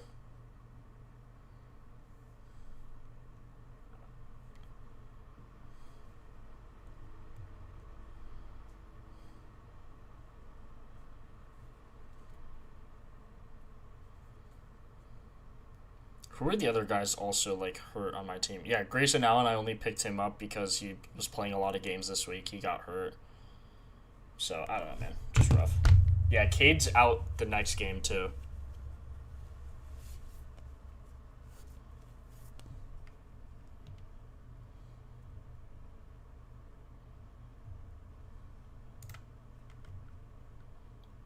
Yeah, I don't know how much more we want to bet on this game.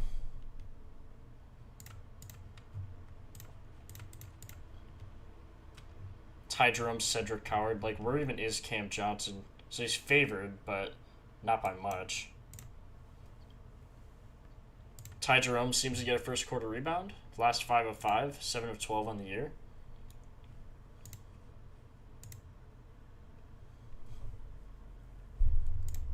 Let's look at the next game.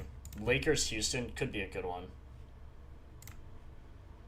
DeAndre Ayton over 1.5 first quarter rebounds. 8 of his last 10, 16 of his last 20.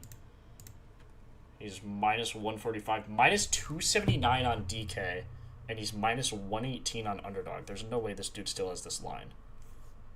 That's an insane discrepancy right there. He does still have a line. Wow. 0.85x.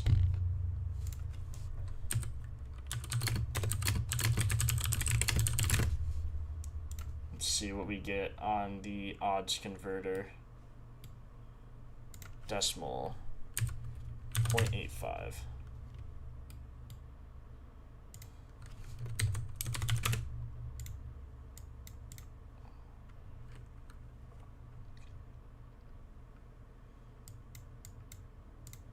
Yeah, that's crazy. That's actually crazy work. 8 and under points. That's fine. Yeah, it seems fine. I actually had him in this game to get over on his PR. Just hammered it. It's crazy. That was when, like, everyone was out for them.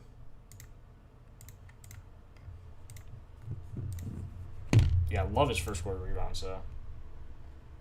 Luka over first quarter points.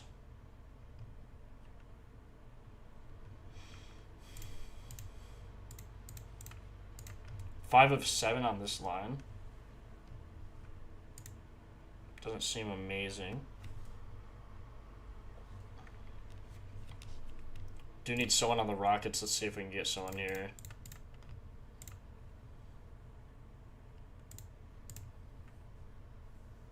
What is minutes? Let's say it's a point differential of like less than 10. How many minutes is he averaging? 9.5 in the first quarter. 5 of his last 5, though. Without these guys. Let's see, with starters? Nah.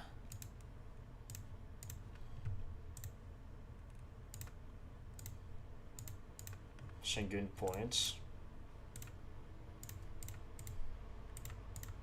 Oh, this is all wrong. Questionable, probable, we want off.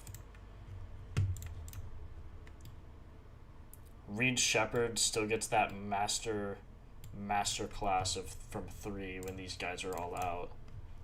Although he's cooled off recently. 1 of 9, 5 of 11, 1 of 6. That is rough.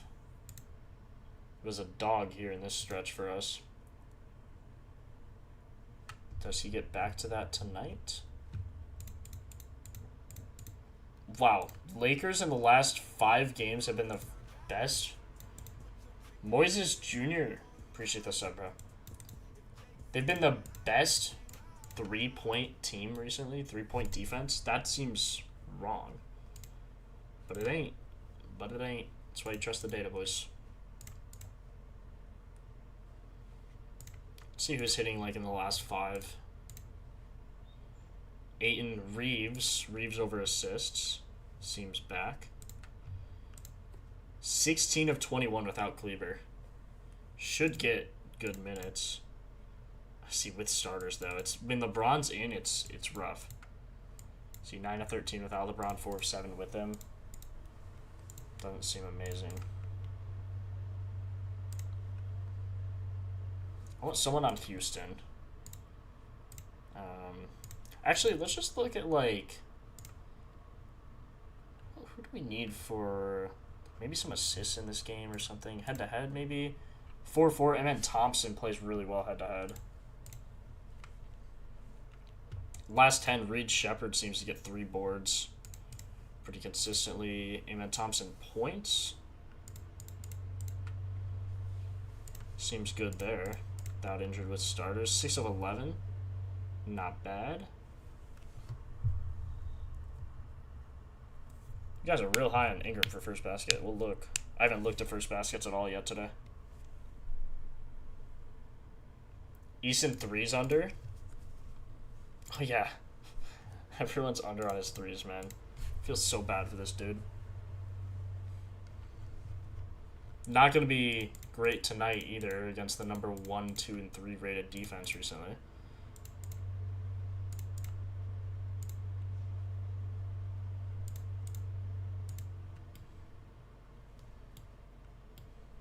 Jeez. Surely he goes under, right?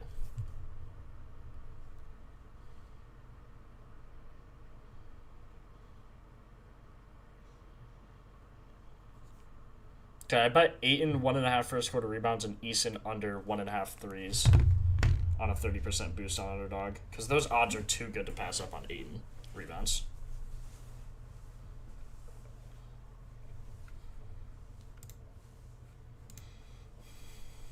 Thompson got 12 and 12. Jeez. Almost had a triple-double in this game. 8 assists.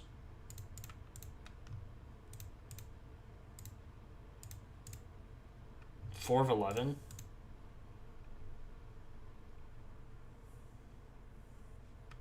Look over 3s.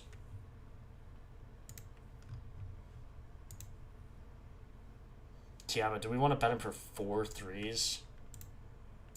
8 of his last 10, 5 of his last 5 for minus 122, though. How many 3s is he shooting? 5, 16, 12. Holy cow. It probably is a decent bet, actually. 11. Shot 11. What, 2 days ago against Houston? In Houston?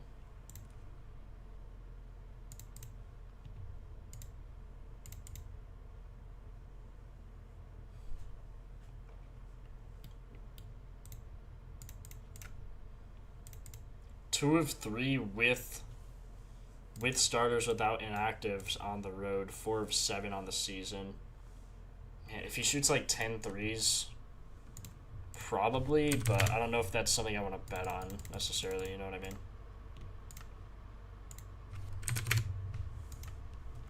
See, 69%, it's not amazing.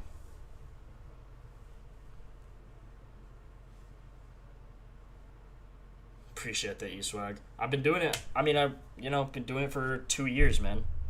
Takes time to learn. If I go too fast on anything, though, let me know. Like, if you are new, please leave a comment. I'll look and I'll just re-explain. I'll go over it. That's why I'm doing what I do. So, if anything's confusing, please let me clear it up. I'm just going fast because I'm used to it. I've been doing it for so long.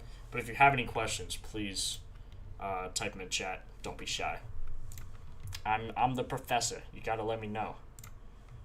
Gotta let me know when something doesn't make sense. LeBron rebounds. Ooh. LeBron rebounds don't make sense. Similar pace though. Barely goes over. Don't love it. Okay, let's do some first baskets. You guys been waiting for it. I've been waiting for it.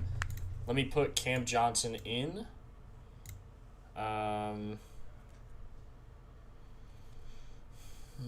He is minus 118 on underdog. Let's see, Cam Johnson, he is minus 118. Do have a boost there as well. Let me see what he is on DK. See if he's still minus 138.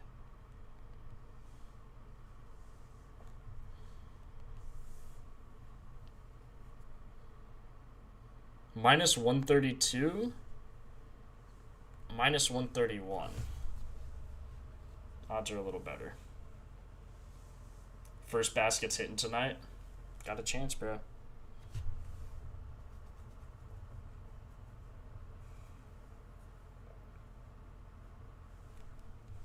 Reeves assist. The thing is, E-Swag, I like that, but if you look with the starters, let me show you.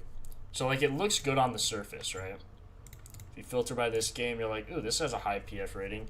First of all, the defense is really rough. You can kind of discount mid of the season here because look at his minutes. He was rehabbing that injury, just went up and up and up and up and up until he got back to normal-ish and has been normal since rehabbing that injury. But you could see here, without Maxi Kleber, you're like 76%. That looks amazing. But then you filter with starters, only 4 of 7. Every time he plays with Braun, he doesn't seem to get amazing potentials. And I don't know if that's a matchup thing or a with Braun thing because he's 9 of 13 without Braun. But when you put him in, he's 4 of 7. That's almost 50%, which isn't like an edge at all. So also, really hard matchup to go up against. Last 5 games, they seem to give up a lot. But over the season, 5.6. So I'd just be careful on it. I would probably just leave it. But let's do some first basket research. I haven't looked at anything, so it's going to take longer than it usually does. But, got to do what you got to do. Quentin Post said he was active to play. Queta is 0 of 5 in his last 5. Holy. One thing that I find interesting is that with these tips, like, I feel like I lose more tips than I win, which is really weird, and I feel like wrong, but Wemby lost the tip yesterday against, who did they play? Like, did he lose against Raynaud? It was just ridiculous, right? Like, I don't know, man. Just absurd. Absolutely ridiculous, but Post, I do like his chances over Queta. Someone said he was available to play. Let me make sure they are correct. Trae Young out tomorrow. Bam's supposed to play tomorrow. Oh, wait, is that? No, Thursday's tomorrow, right? Yeah. Sar, questionable tomorrow. Okay, tomorrow, whatever. Moses Moody without timetable to return per Steve Kerr. Quentin Post, injury management listed available to play. Gary Payton available. Miles Turner, KPJ, questionable. Ace Bailey going to play tonight. Konkar available to play. Interesting. Ooh, Narth, Luke Hughes, and Jamie Drysdale. For goal scorers tonight, if you are an NHL fan.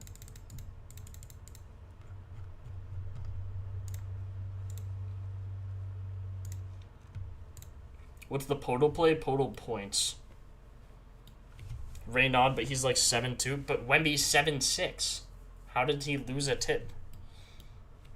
Anyway, whatever. Yeah, Warriors actually scoring a lot recently. Let's see what the Celtics team seem to give up. Small forward and center, 3 point, 2 point, kind of all over the place. First game field goal. Man, Sam Hauser actually has some recently. Let's look at head-to-head stats. Draymond Green beat Queta. Yeah, that tells you something right there. So Quentin Post should probably beat him too. Draymond Green literally has one tip on the year. Or one tip in the last 10, sorry. Draymond is 7 for 21. But he did beat Queta, so I do like Post's chances. I think the Warriors should get the first shot here. Usually another telling sign is if you just go on the sports books, the odds are lower for the players who are supposed to win the tip. So, like, if we just look at this game kind of as a little cheat, I would assume Warriors players have lower odds. So it's actually Jaylen Brown, Porzingis. So if Porzingis plays, I mean, I love that. So yeah, another thing you have to do is look at the starting lineup. So you need to make sure you know who's starting. So this is the supposed lineup. Supposed to be the lineup. Now, Quentin Post, I don't know if he's going to start. I don't think Porzingis has started yet.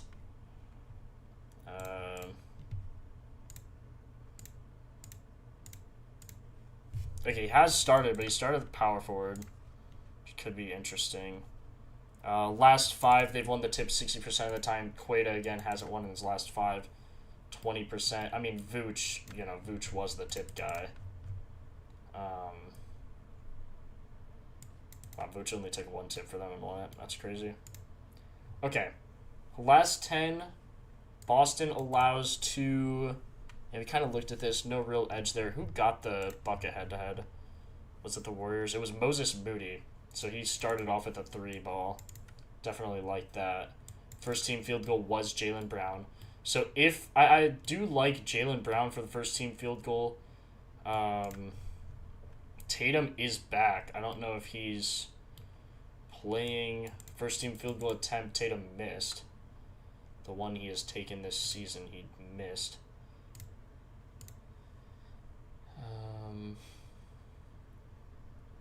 Peyton Pritchard, the first point.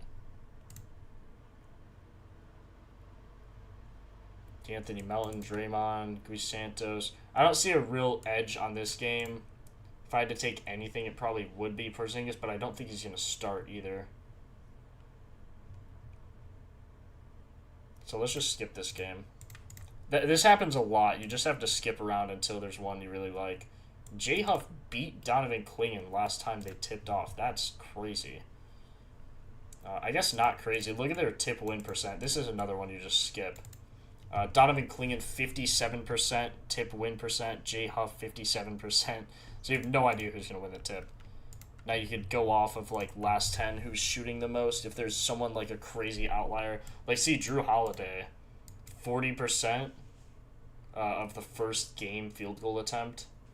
So if you were to take anyone, it probably would be him. Kobe Brown has only started 3 times, so this percentage is skewed, which is why you typically go look at, like, first point. Could be J Huff, too. But, again, you don't know who's going to win the tip, so this is just another skip.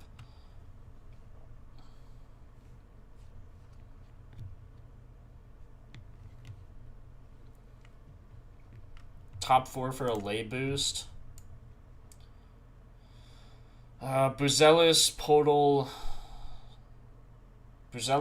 Clay, Jaden.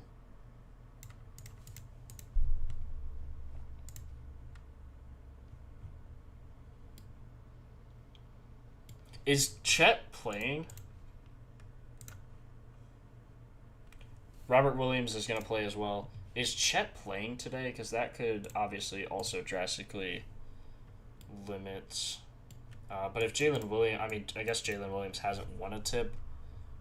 I would definitely take Claxton in that case over J. Will. They allowed to the center and the power forward. So, see, OKC allows the bigs to score recently, which is interesting. They did allow to the center. That's really interesting. Darian Sharp, Clowney. I would almost take Clowney in this game, to be honest. Now, who's starting for the Nets? Are they going to start? Either Claxton or Clowney. One of those guys.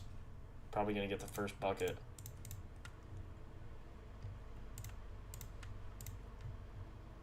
But that's if Claxton gets tip. He should. If Chet's out, I like the chances more. Who's home? I'm not sure how much home matters. Nets are at home. Maybe that matters head-to-head. Oh, yeah, it was Dayron Sharp head-to-head. Who won the tip? Chet won the tip, but it was against Dayron Sharp. And it's going to be Claxton instead. 2-point hook shot.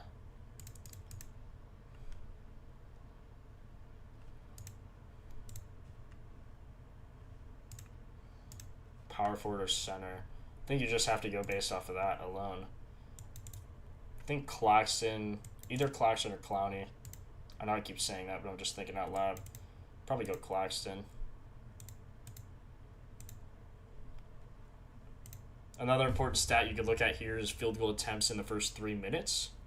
So you could see Claxton at a .75. You could also see points in the first 3 minutes. So MPJ averages 2.67, but he's out. Traore averages 1. Claxton averages 1. So I think I'm in on Claxton. Clowney, even though he's shooting, he's typically not making it. So I do like Claxton. God, why are their names literally the same? Noah Clowney, Nick Claxton. Like, bro. So we're going to last 5, see if he has one. Claxton. Has a first game shot. First team field goals made 3 in the last 5 games. It's the most. 4 in 3 starts. Yeah, we like that, boys. We do like that. I like Claxton. You took Chet in this one? I like Claxton, bro. Honestly. Especially, Chet could be out. He's questionable. I'd be surprised if they just let him sit.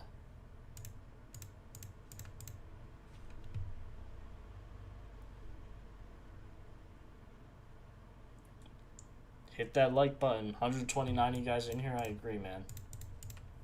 See if we can hit like 100. I don't remember the last time we had 100. Also, McDaniels is clearing away, I guess by 7%. But I'm going to end this poll just so we can do another while I keep researching. So McDaniels would be the first streak leg. And I'll put a poll in chat right now for the second one. So please vote in this next poll. Second streak leg. Again, McDaniels is going to be the first one. We will start with, let's see, Zealous over 24.5 PR, I think his line was. Total over 11.5 points. Murphy over 8.5 RA. And then Kuminga. Okay, please vote in that new poll, guys. It is out now. Let me know your favorites, and then we will put that for the streak. So, again, McDaniels won the first streak. Let me know what you guys have for the second leg, and we will keep doing this in the background. Okay, a lot of you guys were on Brandon Ingram.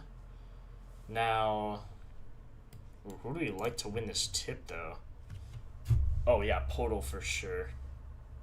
Podol, what's his season?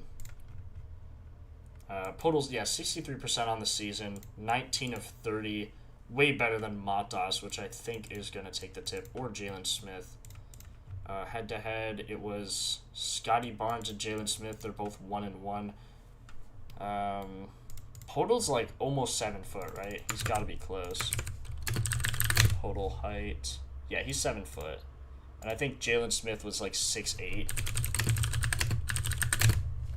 Yeah, Jalen Smith is 6'8". So we definitely like Podol just based off of height.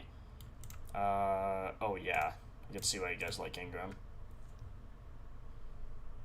Yeah, I'm going to agree with you guys. I think Ingram's the best. It is important to look at the positions. So let's see. Shooting guard, power forward, point guard. I think Brandon Brandon Ingram is a shooting guard. So they've allowed 1 in the last 5 games, 3 in the last 10, though.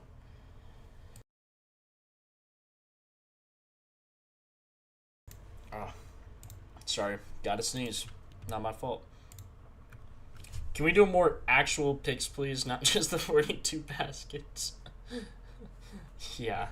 How about you rewind the stream? Because we did 16 real picks. I know you're just trolling life, but I'll also post all of these in the Discord as well. Ooh, DraftKings, look at these odds. What is that? 840 million odds. Everything's cashing, boys. Should be simple. Who had the one head-to-head as well? Brandon Ingram, 2 starts, had 2 first-team field goals, 2 first field goals. We're on Brandon Ingram. That's all I need to see. That is all I need to see. So today I'm going to do this a little different. I'm going to do all of them as straights for like 0.1 units, and then I'm going to do round robin, and then I'm going to do team parlay. I think that's the best way to play it. I'm just trying, this is my first time doing the first basket, so we're just trying a lot of different things. But I think that's the best way to do it, so we're just going to try that. Zubac, obviously not on the team. Brook Lopez should have no problem against any one of these guys. Brook Lopez, 80% in his last... Yeah, that's ridiculous. Now, Kawhi is out, so depending on how much Kawhi gets... Derrick Jones Jr., I was really mad when he got the first one yesterday because I was between him and the guy I took on the other team. Just unfortunate, but... Derrick Jones Jr., Brook Lopez, what position do they allow? Small forward recently. Yeah, small forward. Small forward, power forward, point guard, power forward, and center. Brook Lopez have one? He did. He attempted the first one. He missed. He attempted the first one of the game, and he missed. What a joke. Kawhi being questionable is a little concerning. I might fade this game because of that. Let's see if he has odds, honestly. That could be the tech. Kawhi does have odds. So Kawhi is favored, then John Collins, Brook Lopez, then Zion, then Derrick Jones Jr., Darius Garland all the way at second to last at plus 880.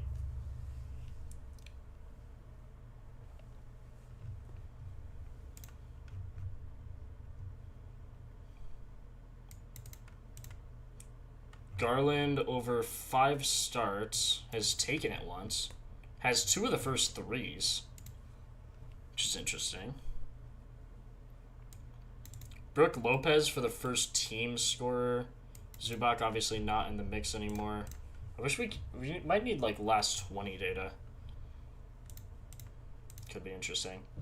Derrick Jones Jr. looks insane. 7 first team field goals in his last 10 starts. Like what?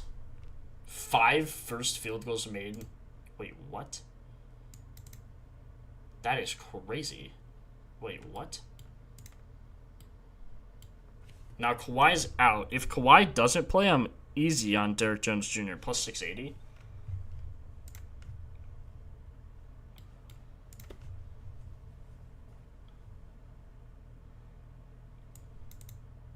In the one game without Kawhi, I think he took both of the first 2. He made them both, too. One of them was a 3. One of them was probably a layup or a floater. Just not a 3. Yeah, Derrick Jones Jr. looks really, really good. Data might be skewed a little. We'll have to see if Kawhi's out. But I do like Derrick Jones Jr. Even with Kawhi in. 9 starts, he only took 1 of them. First team. I mean, Derrick Jones Jr. for the team is crazy. First team field goal. Derrick Jones Jr. plus 450. And he has 7 of the last 10.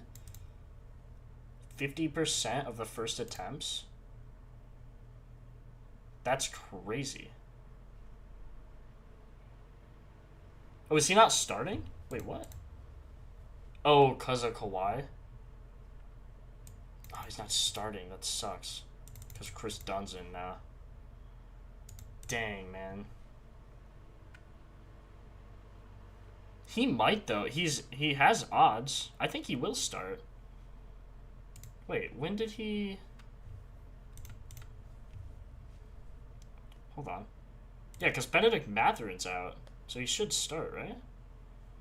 Derek Jones Jr. or John Collins, I guess. But even if he doesn't start, it just voids.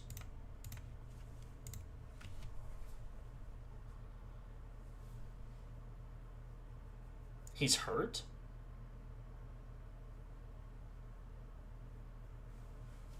Is he hurt?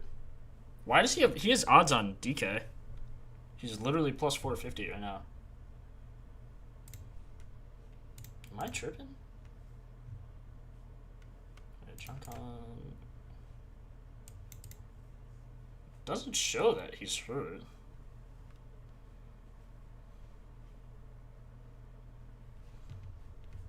No props on FanDuel already. Injury and lineup reports. Isaac Okoro out, Colin Sexton in.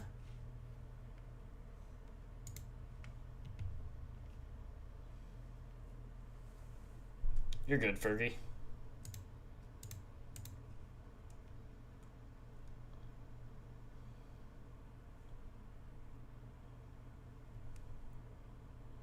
He been playing, stole my Wemby first basket. That's what I'm saying. I think he will play.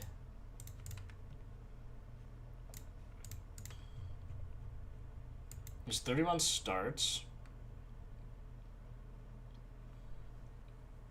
Obviously Harden's not starting. Should start. Does he always start at the point? Hold on. This is really interesting. Point. He's all over the place. He's a rotation guy.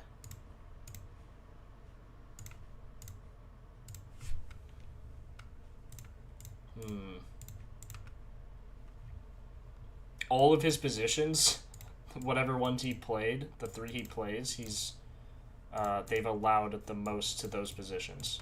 I feel like you have to go Derek Jones Jr. just for team.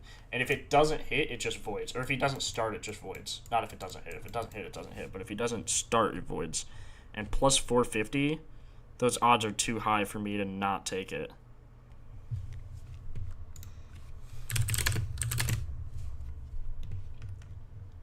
Okay, next game. Utah versus Minnesota.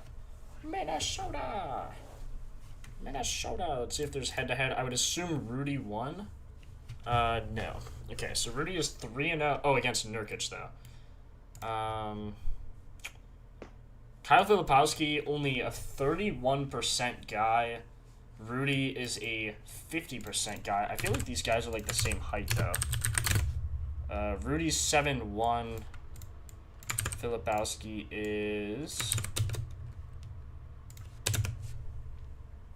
come on. Is 6'11", so he's got 2 inches on Filipowski.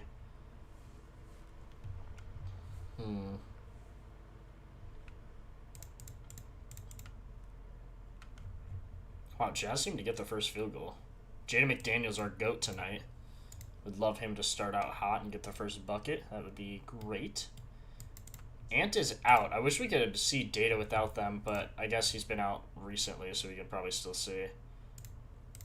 First field goal. Julius Randle, Dante DiVincenzo. Both of them taking first shots. Ace Bailey, 100% of the time, taking the first shots in the past 2 games. Interesting.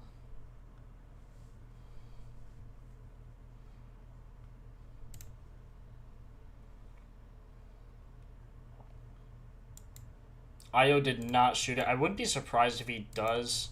This one could be a little chalky.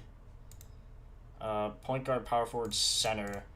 Utah just allows it to everyone, man. Like...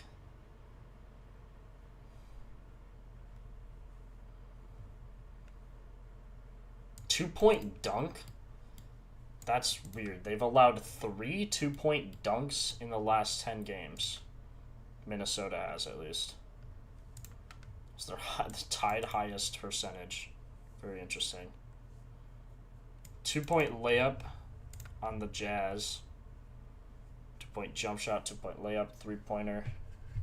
Who gets the tip? Should be Rudy. Filipowski's 0 of 4. 3 and 8. It could be close though. Rudy on the season is 50%. Filipowski's 31%, though. Last three, Rudy's 2 of 3. Filipowski's 0 of 2. So I think I like Rudy here. I do like Dante for... not for game, though, which is interesting. Julius Randle, McDaniels, Dante, they all have, like, the same odds. Probably Dante or Randle. Dante, Randle, Gobert. Dante, Randle. It's going to be one of them. Who got it recently? Because Ant was out in 2 games. Randle got one. Randle got one. Dante got one. So, it's going to be one of them. Gonna be one of them. What position do they allow the most to? Now, is he also shooting a 3? See, Dante's shooting a 3. I always like guys who shoot mainly 2s. Like, I think Randall's more of a 2-point guy than a 3-point guy. I know he's a decent 3-point shooter, but Dante is much more of a 3-point shooter, if that makes sense. Dante at the point, Randall at the power forward, which is good head-to-head. Point power forward, though. So did they each get one head-to-head as well? Ant, Rudy, McDaniels. So neither of them got it head-to-head. But also Ant was playing. Ant always made the first 3. That would have been a lock.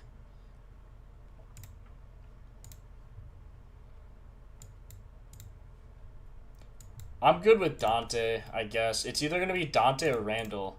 But once you narrow it down to 2, I feel like you just pick. I feel like you just pick. I'm going to go with Dante, boys. Appreciate you, Adam. Appreciate that. Send it to the PayPal. Appreciate you. Appreciate you.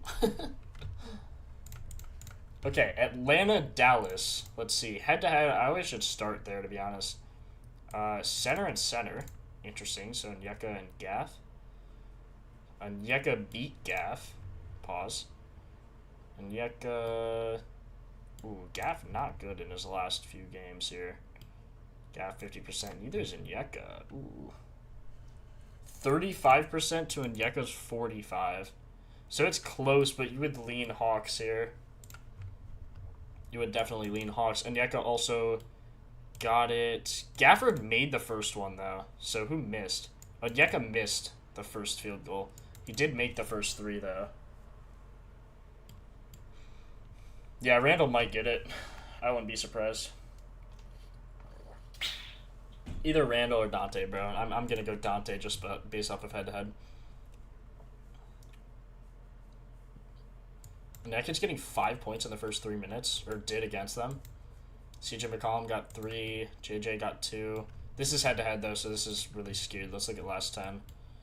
Just see who's doing it recently. CJ McCollum and Onyeka.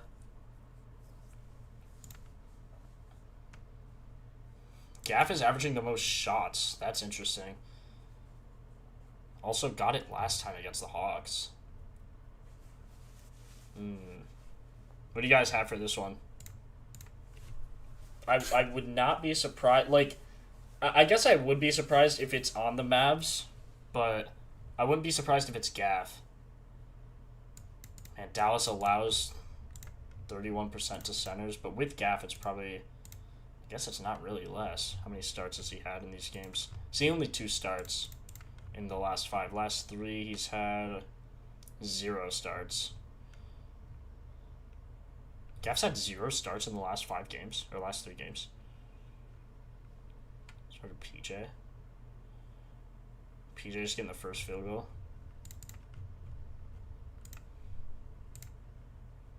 Cooper Flag has 13 first team. Max Christie has 6 first game and 55 starts. Gaff has 6 and 38 starts, though. Oof. This one's rough. I don't think it's going to be Porzingis, if I had to take a guess. CJ McCollum, 12 starts. 41% of the time he's taking the first team field goal attempt. Which, when you look at it like this, think about it like this. If he's taking 41% first team field goal attempts, that just means they're losing the tip.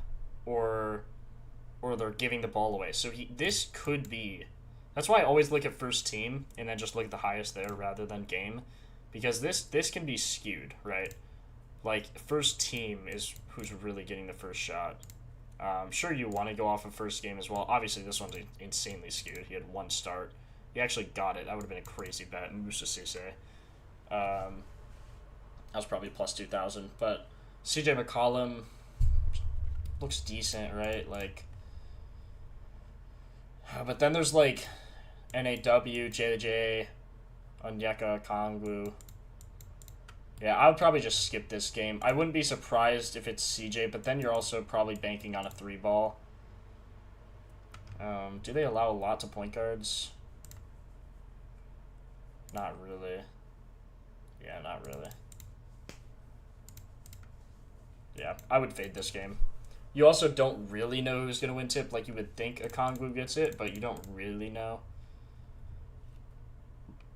Okay, now OMP, 0%. This dude literally hasn't won a tip all season. So give me Jokic. And give me Murray or give me Jokic. Let's see head-to-head who got it. Power forward and center, so it's going to be... What, Peyton? Yeah, Peyton Watson. God. Golly. Peyton Watson got one. First field goal allowed by position. Yeah, so Peyton Watson, Jamal Murray. Could be Jokic. I think it will be Jokic just because they have no center. Like, I would go Jokic here, honestly. Last 5. Like, they have no center. He's also... Yeah, I'm going Jokic. Give me Jokic. Okay, we have 5 so far. We have 5 guys for first basket so far. You just have to go Jokic on this one. If he loses the tip, then it's just unlucky. Like, it would be like Wemby losing the tip, which happened yesterday. Wemby still got the first bucket. They both have 17 first field goals made.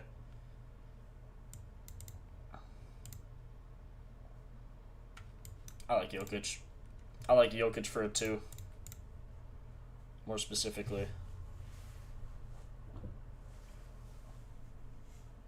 Hopefully Clay hits a 3. Ah, true. That would be nice. Clay 3-ball. Okay, Ayton versus Şengün. Ayton should actually win the tip. 44% to Şengün's 50. Pfft. Yeah, chalk it up, boys. Is there any head-to-head? Clint Capella and Şengün is 1-0 against Ayton. Ayton actually lost a tip against Şengün. Could be interesting. Probably another one you don't really want to bet on.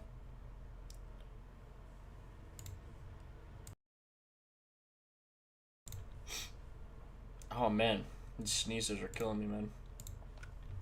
Luka, you think? Luka has 40%, 80% first team field goals. Yeah, that's nasty. Dude's always shooting it. 51%? Wait, what? Let's say Luka had a 51%. Where did that go? Oh my god. 51% first team shot. He has 18 in 56 starts. What are his odds? Plus 500? That's crazy.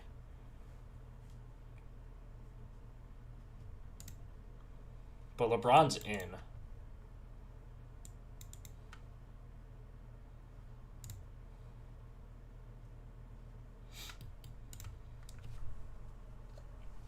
It's gotta be Luka, man. He averages 0.5 more points in the first 3 minutes than Bron. Like, almost 1 more than Reeves. I just don't know if I trust the tip. But Luka for first team field goal. Luka first team. Luka or KD? KD. Let's see, first team though, like it's Şengün, Thompson, then KD. First field goal. I would take Şengün, honestly. Not over Luka, just because of this team percent. See, team percent for them is like tied. They own 60% of the share. Luka has 50 by himself. And then it's who's starting? Probably not Rui, right? Yeah, Luka, Reeves, Smart, James, Ayton. Yeah.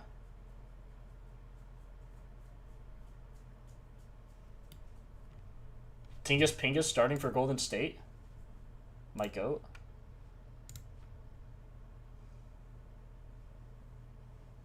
Finally, they're actually starting Tingy Pingy, bro. Dude, if they started him that one day, I'm telling you, we would be $3,000 richer.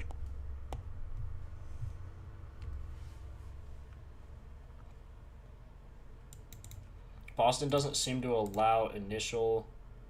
did we take anything from this game? No, because we didn't know who was taking the tip. I definitely like Porzingis over Queta, so give me the Warriors here.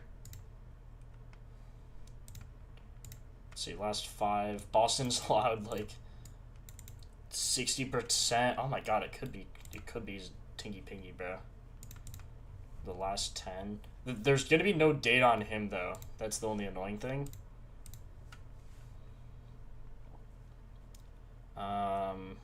You probably just have to fade because of that. If you're feeling spicy, maybe you take Tingy Pingy. Was Moody last time, but they started Moody, Pat Spencer, Gui Santos, Draymond, and D'Anthony Melton. So it's like you can't even drive down with that.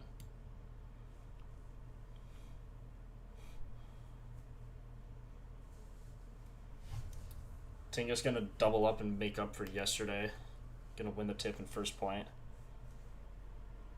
No Queta, bet Santos.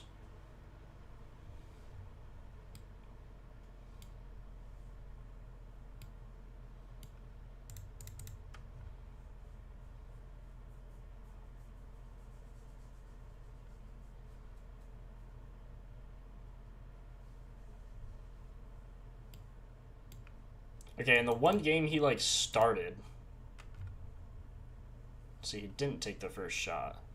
Not saying that's an immediate turnoff, but I just don't think there's enough data to bet on this game. I think it's close. Okay. Let me help you out with that because you don't know what you're doing.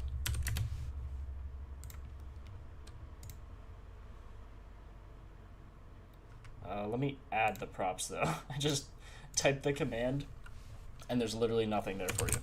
Okay, Claxton. I just put it in Notepad. I should have put it here. Claxton, Ingram, Jones Jr., Dante, Joker, Luka. But I only like Luka for team because I don't really know who's going to win the tip. Okay. Okay, and I'm putting them all on DK just for first point score. Here's the notepad I have, in case anyone's wondering. You could also type exclamation mark props too. I'm just putting it over here, so I'll have to break my neck looking at it.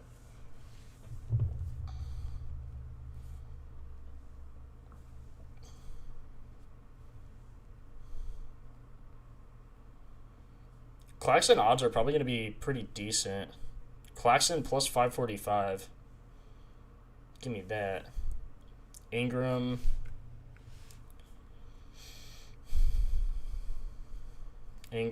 Derek Jones Jr. Do we have anyone for Jazz? Oh yeah, Jazz Timberwolves. We have Dante. It's either Dante or Randall, man. Dante's plus 660. Jaden McDaniel's actually plus 610. Interestingly enough.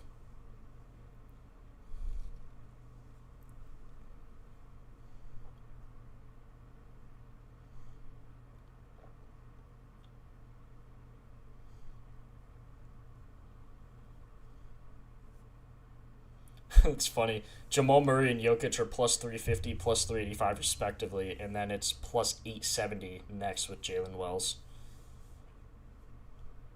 God, Luka's odds have to be awful then, like plus 200. Oh, plus 438. Remember, taking him for team though, so he is probably plus like 200.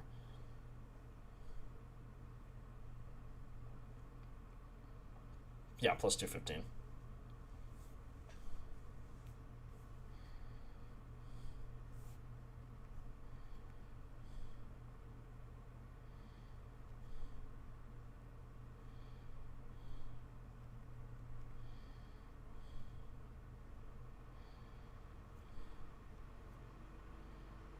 Wait, did we only have 5? 1, 2, wait. 1, 2, 3, 4, 5, 6. Claxton, Ingram, Dante, Jokic, Luka. Claxton, Ingram, Dante. I've skipped Derek Jones Jr. Oh, Derek Jones Jr., where are you? Oh, the game's gone. Maybe he's not playing. Gotta ride with chat. Amen. Respect. Ride your boys. Pause. Okay, Kawhi is supposed to play. So let's just... I still liked it if Kawhi played. But the odds are updating. Let's just chalk Derek Jones Jr. If he makes it, I'd be mad. But, you know, what are you going to do? They're literally changing the odds like I can't bet it. Derek Jones Jr., look, 10 starts. 9 were with Kawhi. He shoots the ball at a 50% clip for his team. That's just ridiculous.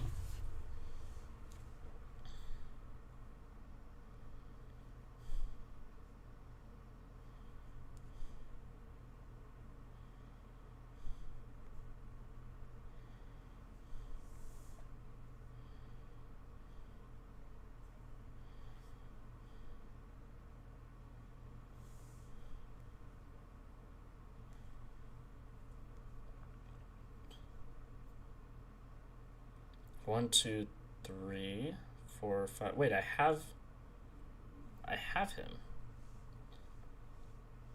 Wait, Clippers. Oh, it's back. It's back. We're back. Derek Jones Jr. is back. I'm still taking it. So I'm putting, like, let me see this, actually, so I don't lie. I'm putting 0.16 units on all of their straights. And then I'll do like, let's see, I should do like 0.05 units on a round robin.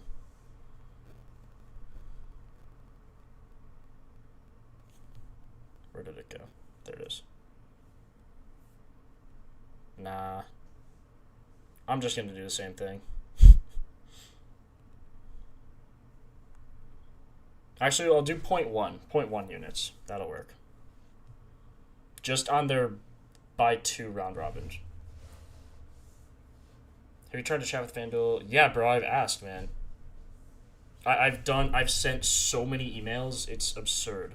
Like, they just will not, like, it just doesn't work, bro. I've tried. It's so unfortunate.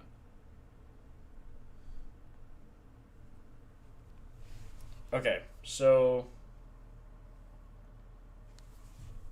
0.15 units on all of their singles, or 0.167 units on all of their singles, and then 0.1 on a by 2 round robin.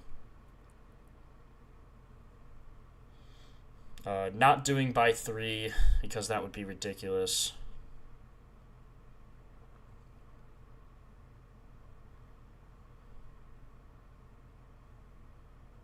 Okay. Those are all in.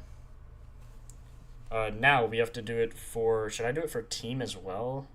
Or do we just leave it? I feel like we just leave it.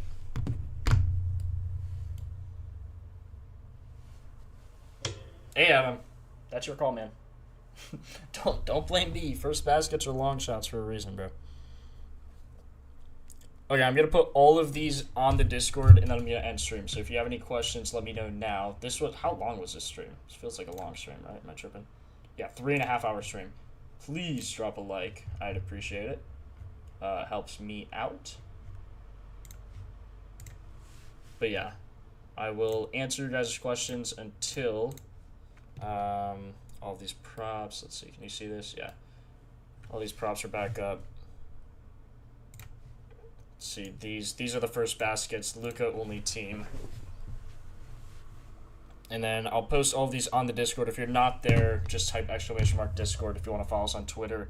I'm going to put a discount code in chat for you guys as well. So if you want to try Propfinder, you can try it for free, but if you want to really dive deep and use all of the data, it is $15 a month, but I believe it's $10.50 if you use that code. Don't quote me on that, but you will get a discount if you use that code. There's also a code coming out for MLB season as well, so stay tuned. That will be out. What is this? No, Picket Pro. Leave me alone.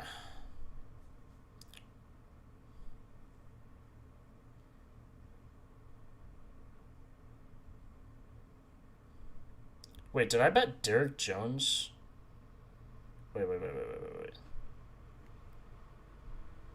Wait, Claxton, Dante, Ingram, Luca. Did I bet Derek Jones twice? What did I do?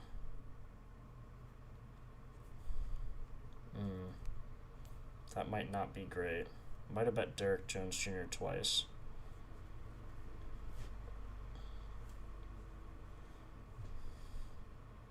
But on a round robin, I can't even do that, can I?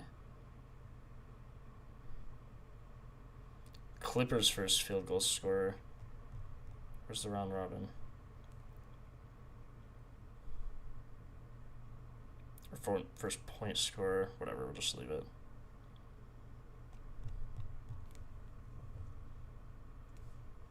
How do I see my round robin? Where is that?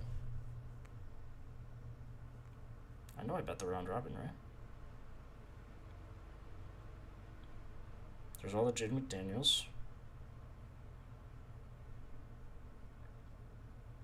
Should just show up here, right? Am I just stupid?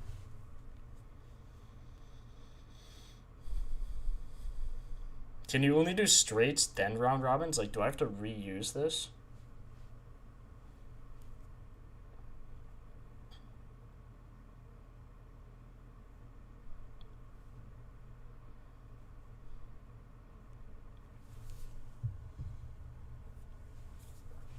Appreciate you, Adam. Got you, bro.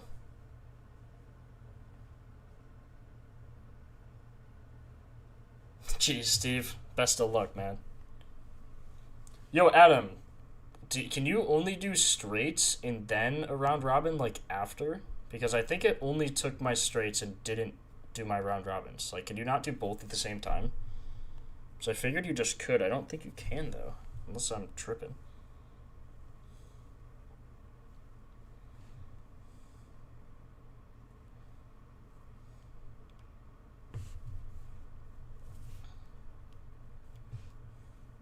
Depends on the book. I'm on DK. Gotta be separate. Okay. So that only did straights. Now I'm doing... Okay, I did Ingram, Dante. I do... Where's the Nets game? The Nets game is gone. Great. Derek Jones. So I probably should cash out the Derek Jones Jr. bet because I just like him for team. Or for points. I'm going to cash that one out. It just gave me my money back. Claxton, Joker. Let's get Joker up in here. Joker and Luca. Luca, I'm only doing team. I think there's a pretty high chance he hits. And then Joker. Do for the game. Just because OMP has literally never won a tip. Which is ridiculous. Nothing for the Mavs. Nets game is back now. Claxton plus 575. Is that what it was when I just bet it? Plus 545. His odds shot up. Why did his odds shoot up? Is Chet playing or something? Chet is playing. Zubac's going to play. Neesmith's going to play. CMB out, which is what we figured. Okay, cool. Batum is out. Gafford illness available to play.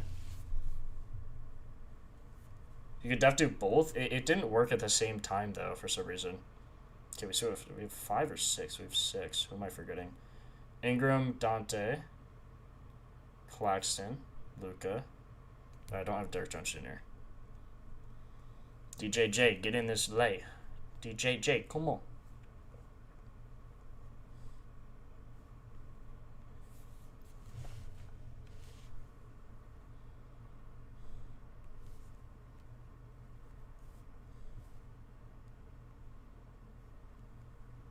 But yeah, you can do both. Why did it not take it as both?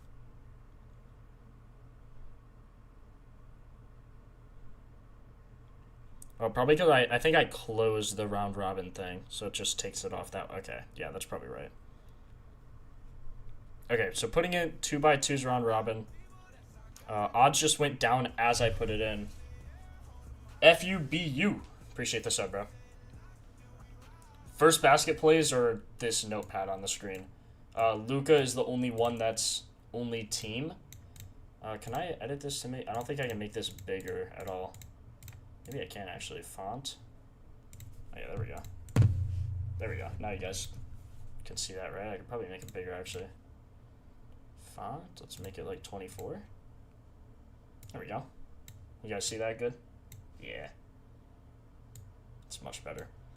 Claxton, Ingram, Derek Jones Jr., Dante DiVincenzo, and Joker. And then Luka for the first team. I just put it in for round robin as well. So, let's see those. Let's see rewards. Do we have anything? 100% profit boost. Let's see.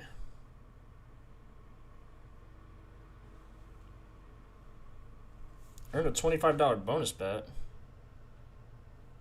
Oh, I didn't opt in for it. Come on.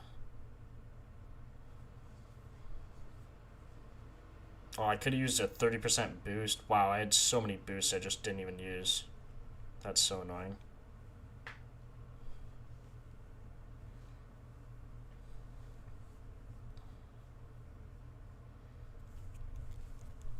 Alright, now let me post everything on Picket.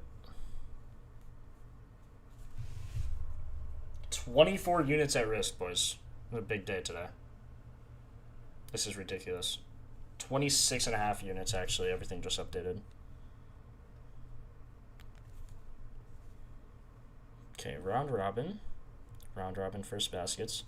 If you're not in the Discord, make sure you join there. I post all of the parlays and exactly how I play them on what, like how many units. You could also follow me on Picket. If you type either !Picket or Discord, you'll see all of that. Let me do this.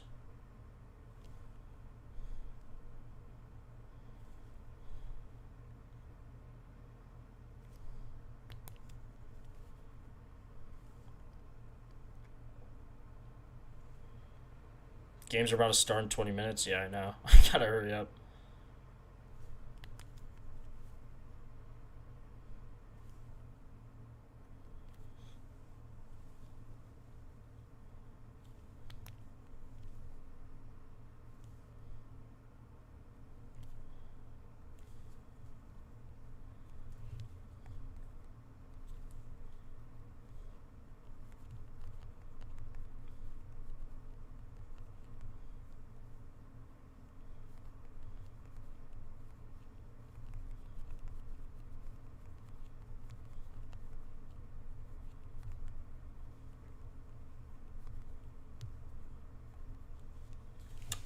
We need to get the streak in as well. It was Kaminga.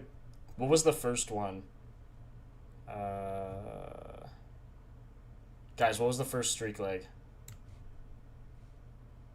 Kaminga. It was Jaden, right? It was Jaden McDaniels.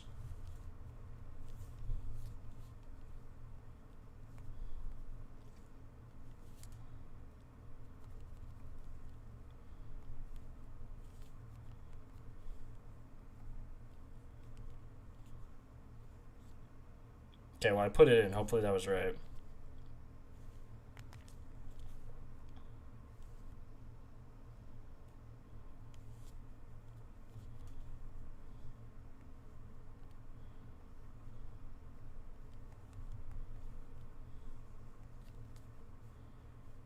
Okay, everything's posted on the Discord. Everything is posted, boys.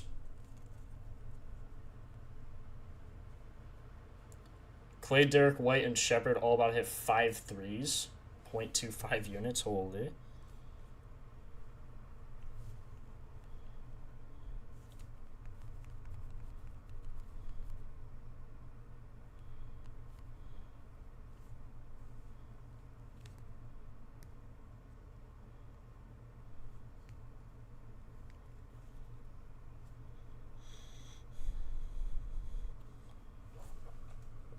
Plus 16,000 odds, jeez. Caleb Martin ruled out. Okay, everything's in the Discord, so if you're in there, make sure you go to Jake's Picks and you'll find everything that I just posted. First streak leg is Jaden McDaniels over 4.5 rebounds. And then it was also, we just voted on Kuminga. Oh, it's actually tied now. I put in Kuminga, but either Kuminga or Buzelis. You guys split the vote, but it was Kuminga when I put it in. So I just bet that. Yeah, if our ladders hit, we're fine. Like, if Clay and Jaden both hit, I mean, Clay on that pace, and then Jaden on this matchup looks incredible.